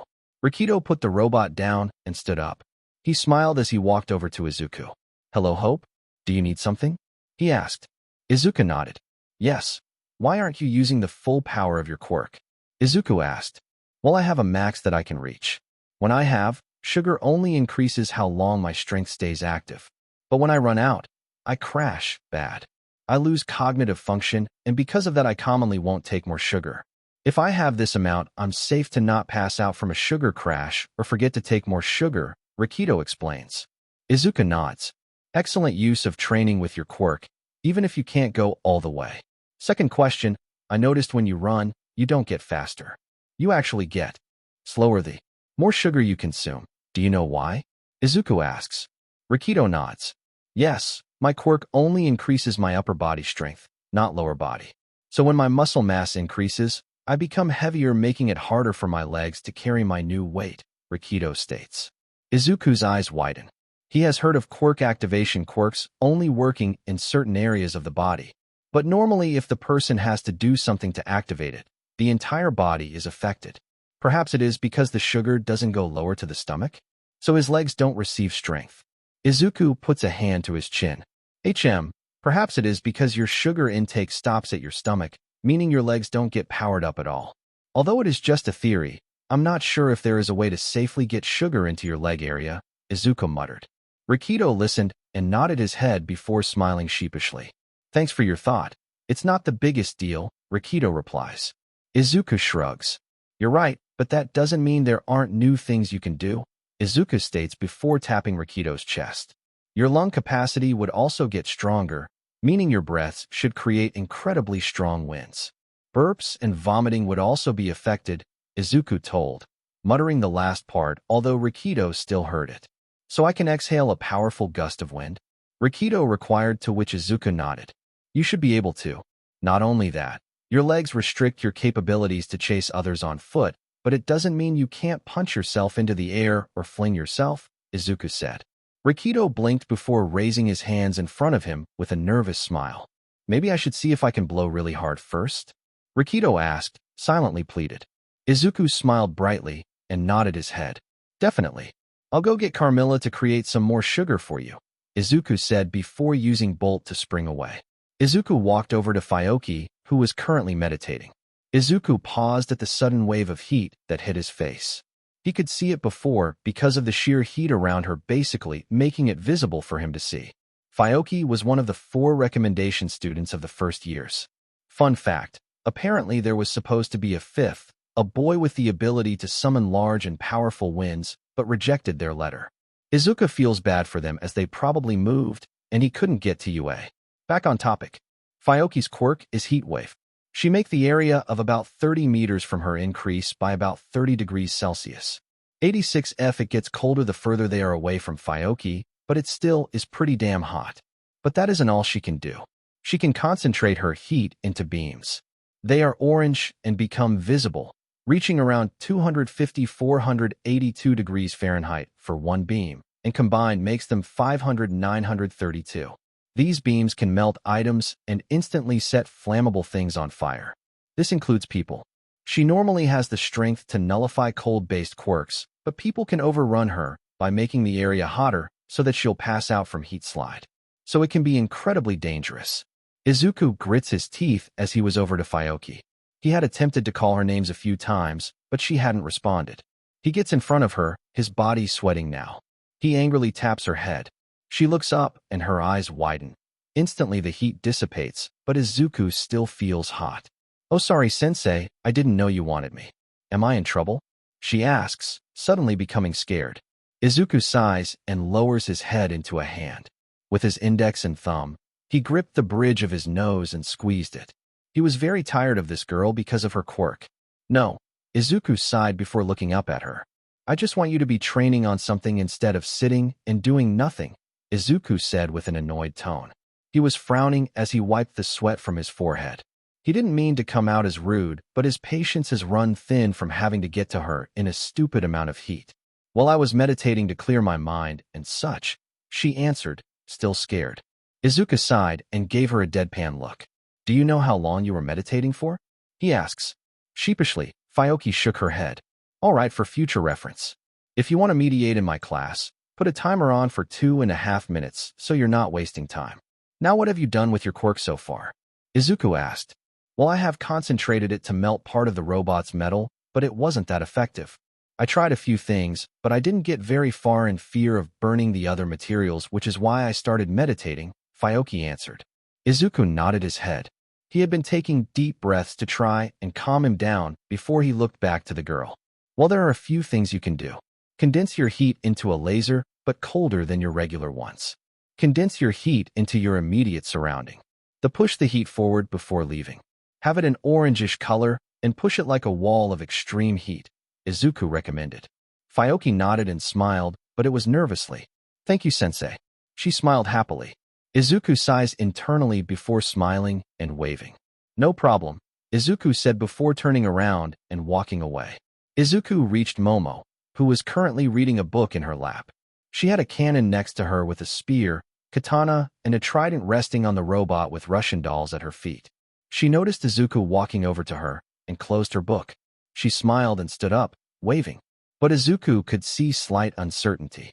"Hello, Yaoyorozu, what were you reading?" Izuku asks. Momo pauses before grabbing her book, handing it over to Izuku. "This is what I use to have all the components of an item I would want to make. These are items I would use frequently, and I document them in this book," Momo stated.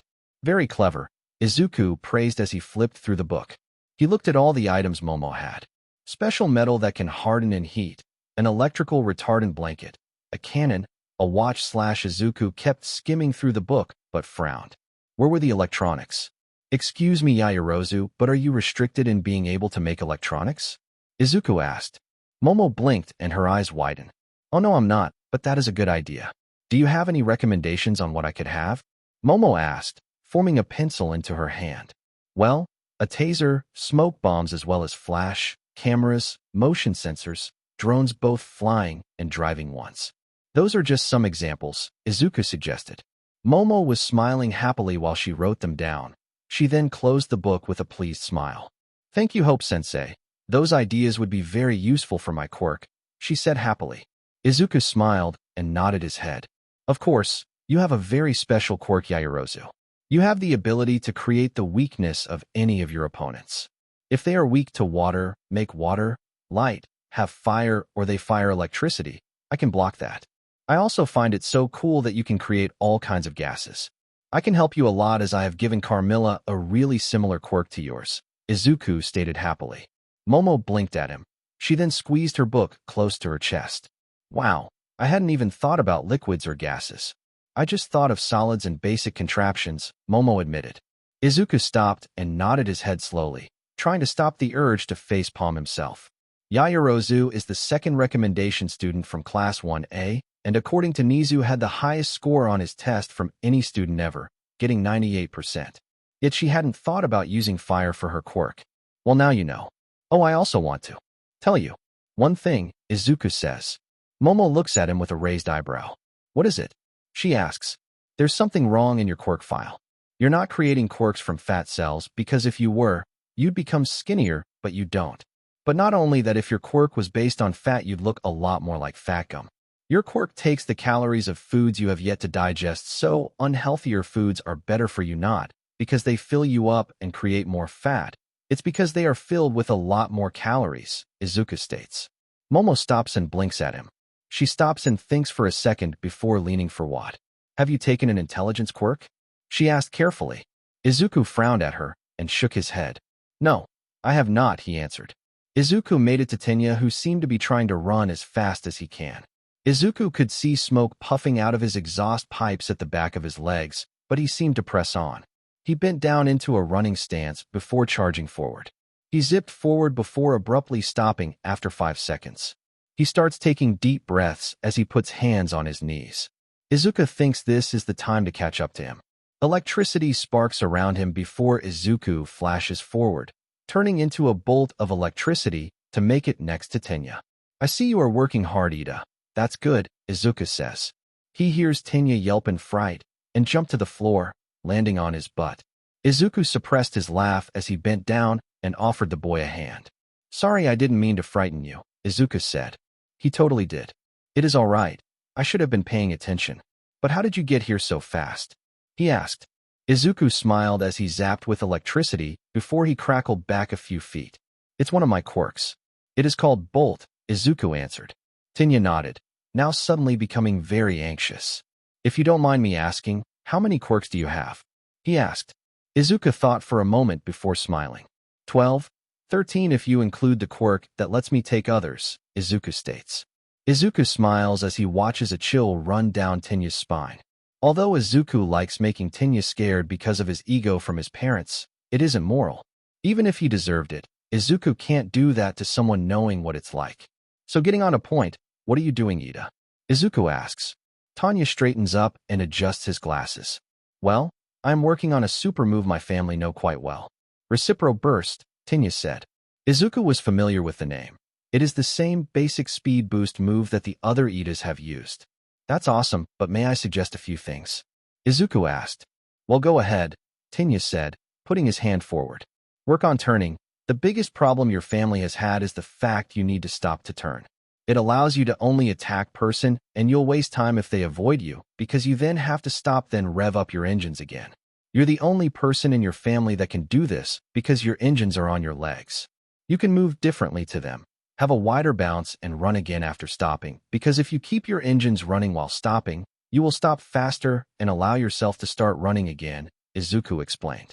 Tenya can only stare at Izuku in shock. What he had just suggested astounded him. Focusing on stopping and movement to traverse better instead of power or just raw speed is just something that his family hasn't suggested, and they have very similar quirks to him. So why was he able to make those suggestions that his family had never made before? Secondly, grabbing. You are fast enough to push or hold a villain and get them from point A to point B before they even have time to react. Being able to move people around, both villain, civilians, or fellow heroes, is extremely important. MSTR that, and you can be a real-life save to a lot of people, Izuku said. Tenya was at a loss for words. He has always had such a close-minded point of view. Going fast saves people, powerful attacks defeating villains. It was as simple as that. But if you put that into practice, you could fail. Tenya didn't know how to respond, so he did what he always did when he was super thankful. Tenya bent down, slamming himself at a 90-degree angle, bowing to Izuku, who looked at him, stunned. "Thank you, sensei," he shouts. Izuku made it over to Hanta, who Izuku could see was whipping his materials around. The mannequin was above Hanta's head as he was throwing it around. Izuku smirked at him as he whipped his tape around. Izuku summoned a tentacle from his arm and shot it up. It wrapped around the mannequin and pulled it to the ground. Hanta looked oddly at Izuku before his eyes widened when he saw Izuku's purple tentacle. "Whoa," was his response. "Good form, Zero. You are pretty good at using your quirk," Izuku complimented. Hanta laughed, rubbing the back of his head with his hand. "Aw, thanks. I try my best," Hanta said. Izuku smiled. "Your quirk isn't as destructive as other quirks or have a trump card that others don't, but you're very good at using it to its full potential. I saw you place your tape down on the ground to get the level 1 robot's will jammed. Very creative," Izuku compliments. "Thank you, sensei," Hanta smiles. "But you have to do better. I've noticed that when you retract your tape, it is incredibly powerful when you pull it towards you, and you have the ability to just cut the tape off if you feel unsafe. You can use this to make yourself swing around with your tape and pull yourself up. Wrap someone up in tape before pulling yourself closer to them so you can drop kick them. Do you understand?" Izuku asks. Hanta nods his head. "Yes, sensei," he answers. Izuku smiles. "Good. Now try to swing the robot above your head." Izuku smiles before walking away. Hanta jolts up at that. He looks over to the robot and gulps. "OSHD," he thinks. Izuku walks over to Tsu. She was leaping into the air before latching her tongue on the robot. She swung herself around on it before she slammed her legs onto the back of the robot. Sparks flew out as the robot started flailing. It fell into the ground and slumped over. "Whoops, Karo," Tsu croaked, putting a finger to her chin. "Whoops indeed," Izuku responded. Tsu piped up and looked over to Izuku with a neutral expression. "Oh, sorry, Hope-sensei. I got a bit carried away," Tsu apologized. Izuku whistled and nodded his head, looking down to the robot she just destroyed. "She definitely went overboard." "Yeah, you did, but it was cool," Izuku said, smiling at the frog girl. "You definitely know how to use your skills. Do you know how to camouflage yourself with your quirk?" Izuku asked. Tsu shrugged and croaked. "I guess. I can while underwater, but on land I struggle in non-green environment. But I know I can, Karo," Tsu states. Izuku smiles at her answer. "Well, I'm happy to know that you know what you are capable of," Izuku smiled. "Your tongue is your biggest weapon and utility of your movement. Learn how to latch it onto a target while both you and it are in motion. Practice it by launching the mannequin into the air with your legs," Izuku suggested. Tsuyu nodded her head with her neutral expression. "Yes, and thank you, sensei," she said. Tsuyu then hopped over to the mannequin and grabbed it. She got onto her back and placed the mannequin on her legs. She then pushed them up, launching the mannequin into the air. Izuku watched as the mannequin flew about 35 meters into the air. Tsuyu quickly crouched up before jumping into the air. She fires her tongue, and it sticks onto the mannequin. Tsuyu then stated to spin, somersaulting in the air, making the mannequin spin around her. She then presses her feet onto the mannequin when it gets close enough to her. She detaches her tongue from them and pushes them downward with her feet to the ground. The mannequin flies down and slams on the ground. Tsuyu lands next to it, maybe receiving little damage from her feet from landing on the ground. She's very skilled for being a first year, Izuku thinks. Izuku walks over to Mizo, arguably the strangest student in his class. The boy is mostly quiet, and he wears a mask that obscures the bottom half of his face. Izuku believes it's more so to hide what is underneath it instead of an aesthetic choice. But what stands out to Izuku and others is his quirk. The boy is already large, but he also is probably larger to help with his 6 arms. all of them webbed together like the toes on ducks. However, what interesting thing Izuku notes is his quirk. It isn't multiple arms, it is dupli arms. What his quirk allows him to do is make any of the 5 senses and put them on his hand. An eyeball for sight, an ear for hearing, a mouth for taste, a nose of smell, and finally a hand for touch. Izuku walked over to him. Mizo was currently dodging the attacks of the robot, which he was doing very well at despite his large size. Izuku walked over to him. "Hello, Shoji," Izuku greeted. Mizo dodged an attack before looking over to Izuku. He dodged another attack by creating an eye and have it look at the robot. He then uppercut the robot, which shut it off. "Hello, Sensei, is there anything you need?" he asks. Izuku nods. "Just checking out what you guys are doing. You're strong, why aren't you focusing on that?" Izuku asks. "I'm a big target. I need to learn how to dodge other people, especially the few who are bigger than me," Mizo said. Izuku had to admit, he was right, but for Mizo's skills he should focus on his skills first. Understandable, but you have the ability to fight at a range, Mizo, unlike most large muscular guys, Izuku said. He could tell from Mizo's eyes he was confused. "I noticed that you can stretch your arms out.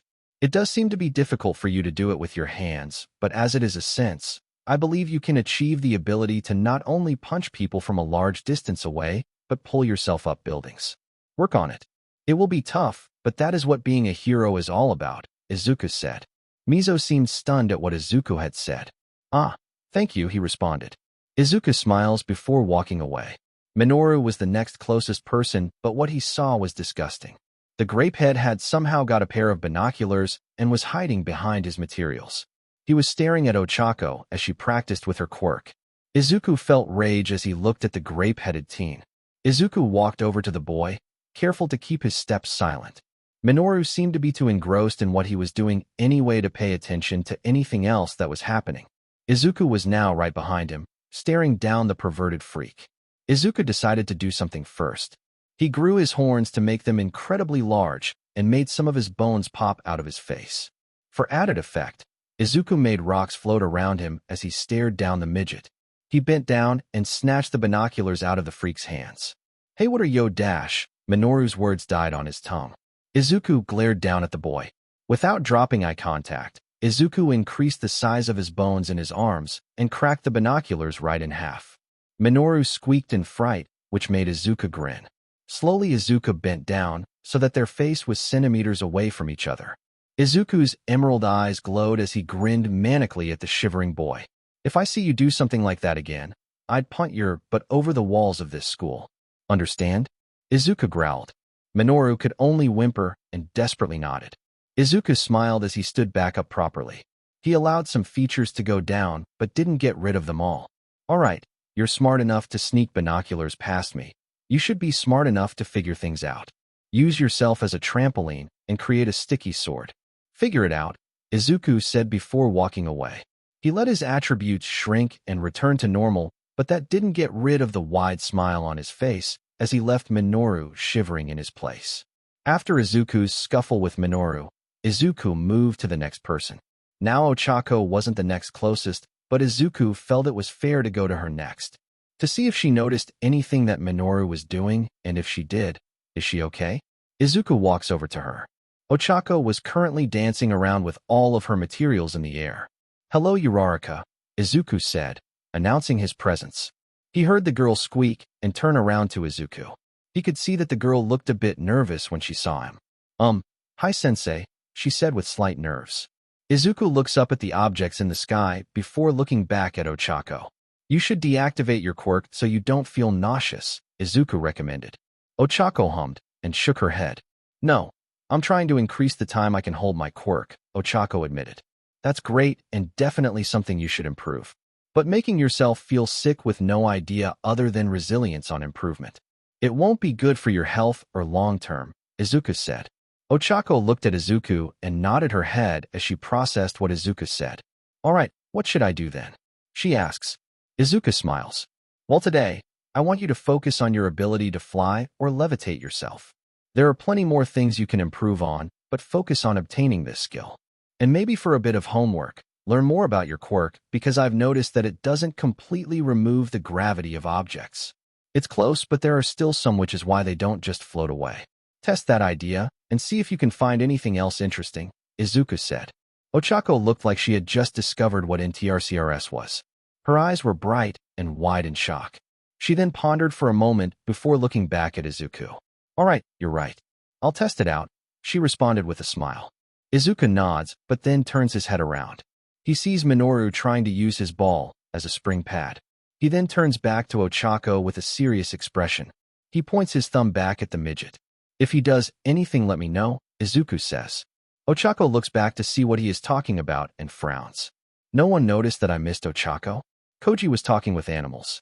He was sitting down communicating with the wildlife. Mainly birds, but there were a couple of rodents. Izuku walked over to him. The boy was shy and preferred to talk in sign language. Izuku doesn't know a lot of sign language, but he knows a bit because his younger self wanted to prepare to know it, so he could help Katsuki. Hopefully, he can make Koji feel comfortable. He walks over to him, trying not to scare the animals the boy had accumulated away. Koji noticed Izuku, and he responds with a wave before signing hello. Koji was shocked, but signed hello as well. Slowly, Izuku walked over and sat next to the shy boy. Izuku signed. Hey Koda, what are you doing? He asked. Koji signed back, speaking with the animals. Izuku nodded and smiled. One of the animals that came along was a cat. It purred and nestled up to Izuku's leg, which made him giggle. Izuku started petting the cat, letting the cat become comfortable. Izuku didn't know most of the next words he was going to say in sign language, so he just opted to speak this time. You know, I watched the entrance exam and noticed you were afraid of insects, Izuku stated. He watched Koji tense beside him, but Izuku continued. Insects are everywhere and will always be incredibly useful for you. I know phobias are hard to get over. Trust me, I've been terrified in my life and I still don't think I've gotten over it, but it is a journey. I will help you and other people in this class will help you. Because we're a team. I'm not asking you to get over your fears immediately, but I'm asking you to slowly give yourself a go and try. Build yourself up small. Is that all right? Izuku spoke, finishing his speech to Koji. Yes, a soft voice whispered. It made Izuku smile, knowing he got through to him and got Koji to trust him a little bit. Also, I think it would be a good idea for you to have a dog. One that you can bring anywhere and help you in battle, or just be a companion. I think it would be good for you, Izuku says. He looks over to Koji, who doesn't look sure. He then signs, maybe. Izuku will take that answer, but hopefully Koji will consider it. Izuku missed them at first, but he spotted the floating clothes. Izuku started walking over to Toru. She seemed to be watching a video on her phone and copying what was on it. Izuku couldn't really tell, because she was invisible. Oh hey sensei, she shouts. Izuku thinks she is waving, so he waves in response. Hello Hagakure. What are you doing? He asks curiously. Well, I currently can't practice my quirk here, as there isn't anything to practice. So I'm trying to learn more quirkless martial arts. Toru announces. Izuku's smiles widens at this. That's awesome. What one are you trying to learn? Izuku asks. Toru hums. She moves closer to her phone. Probably to inspect the name of the martial arts she is trying to learn. Aikijujutsu it is called. It is a traditional martial arts that is focused on unarmed attacks, throws, and vital areas, Toru said. Izuku hummed, impressed but still skeptical whether or not this fighting style actually existed or not. He'll have to look it up later.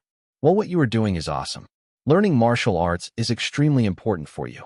However, you are missing something special you can do with your quirk, Izuku states. He has no clue what reaction Toru asks, but can only assume it is either confusion or intrigued. What? She asks.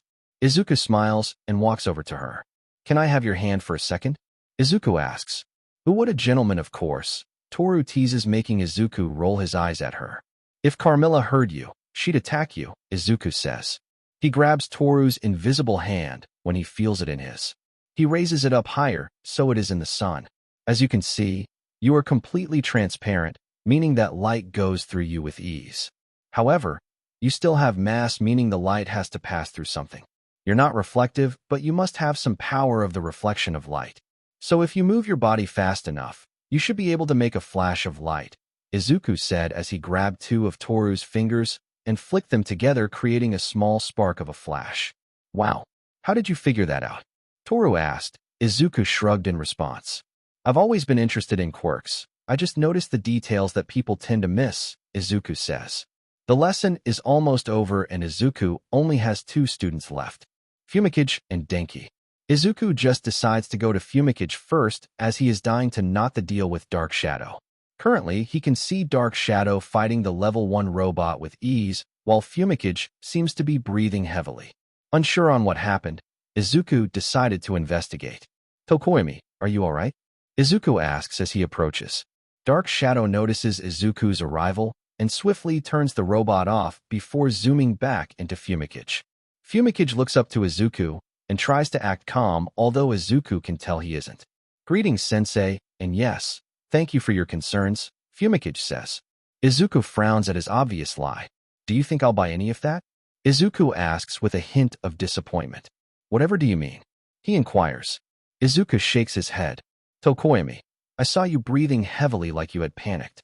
I can't help you unless you let me, Izuku says sternly. Fumikage looks over Izuku before sighing, crossing his arm over each other.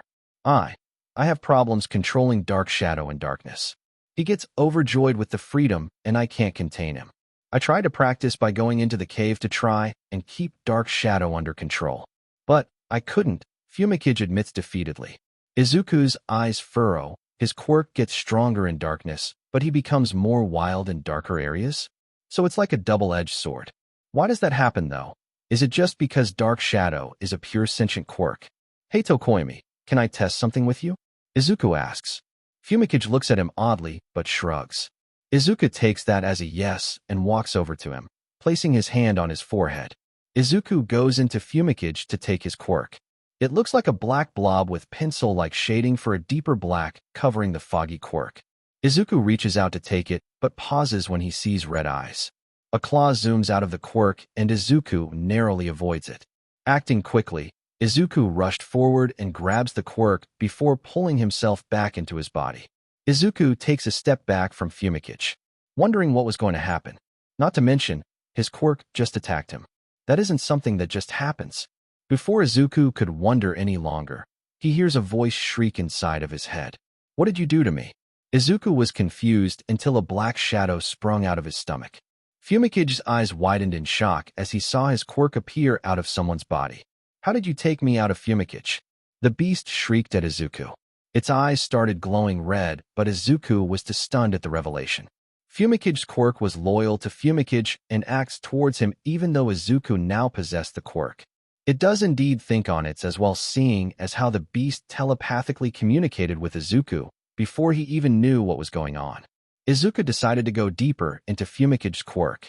Izuku shut his eyes and went back to his quirks. He zoomed back to Fumikage's quirk and saw that it was more hazy now. Was it because Dark Shadow was active right now? It was the only reason Izuku could think of. But Izuku dived into Fumikage's quirk. It was mostly darkness. Most of it was darkness, but there was also intelligence, memory, and emotion. But the emotion was different. There was a ridge string connecting it to something outside of Izuku. It must be Fumikage. The emotion connection was strong, but not nearly as powerful as the darkness side of the quirk. But the emotion seems to have the ability to grow. How much, Izuku couldn't tell. Izuku comes out of his quirks and look over to both Dark Shadow and Fumikage looking panicked. Izuku quickly stood up and returned Dark Shadow to Fumikage. Fumikage sighed as he put a hand over his chest. Sorry, I just didn't feel whole without him, Fumikage explains. Izuku nods. Understandable and sorry. I was curious about the sentience of your quirk. It truly is one of a kind. I have never seen a quirk that has its very own thoughts that aren't based around the user. It even has its own personality. The only thing off about it whole conscious is its connection to your emotion, Izuku states. Fumikage looks at him, confused. The head of Dark Shadow then pops out of Fumikage's chest. Huh. The bird squawks. Izuku sighs, but looks at Fumikage seriously, putting his quirk. Geekiness. Off to the side. Tokoyami, do you know why you can't control Dark Shadow and darkness? Izuku asks. Fumikage hesitantly shakes his head no. Well, Dark Shadow would get harder to control in dark areas, but what stops you from being able to control him is your fear. When Dark Shadow becomes hard to control, you panic and get scared, letting Dark Shadow rive however he wishes, Izuku states. Bullshit. Dark Shadow screeches as they pop out of Fumikage. Fumikage growls and forces his quirk to disappear into his chest again. Fumikage sighs before he looks at Izuku. Do you know a way to try and help me? Fumikage asks. Izuku shrugs. You two need to collaborate better, Izuku simply states. Fumikage's eyes widen and Izuku already can feel Dark Shadow wanting to pounce out of Fumikage to scratch him. You two need to be better at communicating with each other. Dark Shadow is a shadow, so they are also malleable. In your case, it may not exactly be the case, but Dark Shadow should be able to extend their claws, turn their fingers into weapons to drill into the ground or make a shield. Hell, I bet Dark Shadow could become armor and slip underneath doors with enough practice. I bet your quirk can do several more things I listed, but start off with your teamwork. Tokoyami, I like how you are trying to solve your weakness. Light, but if you can't put effort into your strengths, then you have nothing, Izuku states. Fumikage stares at him shocked. He blinks a few times. Fumikage has his quirk come out of his chest. Dark Shadow and Fumikage look at each other for a while. Dark Shadow raises his claws and shape them together and form them into a drill, instantly finding results. All right, Emo Bird, let's go break SHD. Dark Shadow squawked. Fumikage sighs on glares with his quirk. What am I going to do with you? Fumikage asks. Izuku walks over to his final student, Denki Kaminari. Izuku wouldn't be too surprised if Denki was already stupefied. Izuku walked over to the final spot only to find the level 1 robot slumped. Denki was in the back of the robot and seemed to be electrocuting the insides. Kaminari, what are you doing? Izuku asked. Denki stopped and looked past the robot. He smiled widely and waved at Izuku. Hey, Atich. I fried the robot, so now I'm fixing it, Denki answered. Izuku looked taken aback at that. You know how to do that? Izuku asked, shocked. Denki shrugged and nodded. I don't really understand too well, but I do know how to wire and stuff, Denki said. Izuku smiled. That's great that you know how to do that. Knowing how to use your quirks in other situations, Izuku complimented, making Denki smile. Thanks, Hope, he responded. After about another minute, Izuku watched the robot come to life, meaning that Denki was successful. Izuku laughed and pat the boy on the back. So what were you here for? Denki asked. Just seeing what you were doing and suggest some ways to improve your quirk, Izuku said. Cool, Denki smiled. Hey, Kaminari, you know my quirk allows me to take quirks from others. So mind if I borrow your quirk so I have a better understanding of it? Izuku asks. Denki thought for a moment before he smiled brightly again. Of course, knock yourself out, Denki said. Izuku laughed and put his hand onto Denki's face. Izuku searched for Denki's quirk, which he found was a mix of yellow and white light. Izuku went to take it, but struggled, like it was stuck in Denki. After a few seconds, the quick zoomed into Izuku, sticking incredibly close his heavy skeleton quirk, meaning that it was also magnetic. Izuku opened his eyes and started using his quirk. Izuku tested it out for a bit before he tried turning it off. Izuku frowned as he was confused on why it wasn't working. Oh, my quirk is always active, you can't turn it off. It took me ages to not accidentally shock people, Denki said. Izuku nodded his head. He could feel electricity zipping around his head, which is making him feel fuzzy. Is this how Denki feels like? Izuku asks himself. Izuku then decides to test the range and output of the quirk.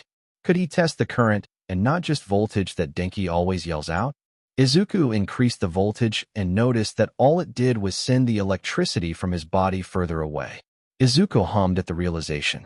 Izuku then tried to affect the current, where Izuku couldn't really tell a difference. There wasn't really a way for him to properly test it without shocking Denki, so he is just going to presume he can. Because Izuku was struggling to stop the sparking of the electricity coming off of him, Izuku thought it would be better to give it back to Denki. However, he would probably shock him. So Izuku focused on making the current as low as possible in order not to harm him as Izuku placed his hand on Denki's head. Denki jolted up a bit. He then shook his head. Ooh, is that how being properly electrocuted feels? He asked. Izuku shrugged. All right, first couple of things. You are using your quirk wrong, Izuku said. Denki's face went blank, looking at Izuku incredibly confused. What? Denki said. Well, in the entrance exam video, I saw you were trying to attack robots from really far away with your quirk despite that causing you to go brain dead, Izuku said.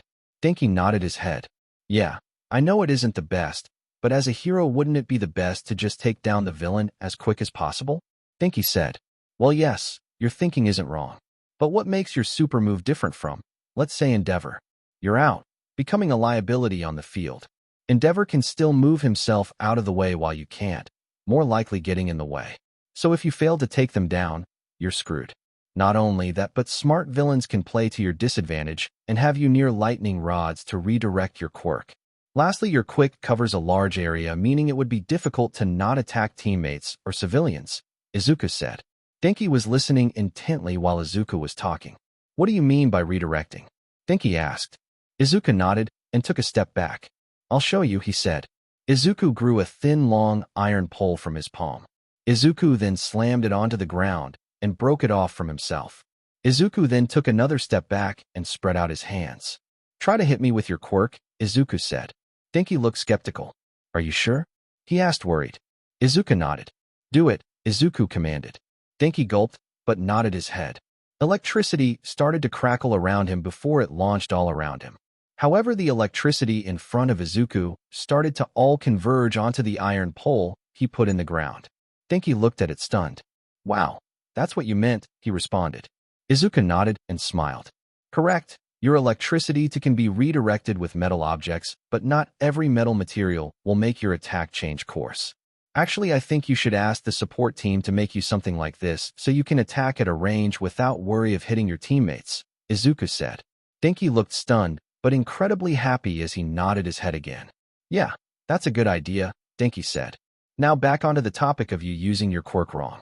You keep thinking about range, using your quirk at a safe range when you would better work as a taser, Izuku spoke, again confusing Denki. Izuku sighed and walked past the metal pole he stuck in the ground over to Denki. Alright, what I want you to do is punch my chest first before using your second hand to punch me wherever, alright? Izuku asked. Denki nodded his head. Denki got ready and punched Izuku in the chest. Izuku easily caught the punch. He saw the second punch flying into his lower abdomen and swatted his hand away with his other hand. Alright, that didn't work, did it? Now try using your quirk only a little bit on me and do it again, Izuku said. Denki was starting to understand now and nodded his head. Electricity sparked around him as he reeled back a punch. Denki then punched Izuku again, who caught his fist, except this time he seized up. His other hand jolted up, and the next thing he knew, a fist punched him into the face. Asari-sensei, are you okay? Denki asked.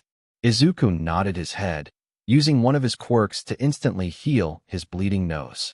Yeah, but did you see? I wasn't able to move while you electrocuted me. In close-range combat, you can stun people, allowing you to get free hits with little effort.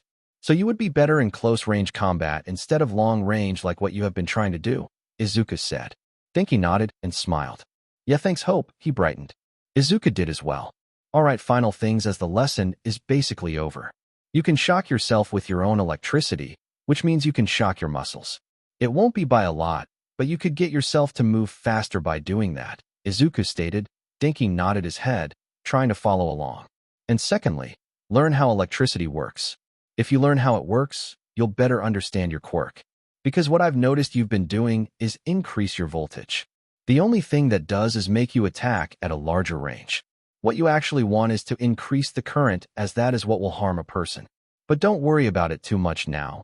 The lesson is practically finished, Izuku said. Right, but thanks for the tips, sensei, Denki said.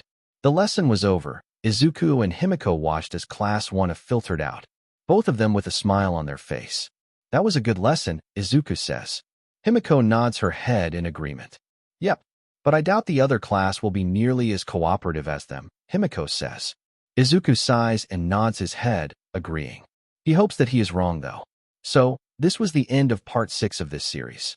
Stay tuned for next part of this series, and if you like this video, don't forget to like, share, and subscribe to our channel. Until next time.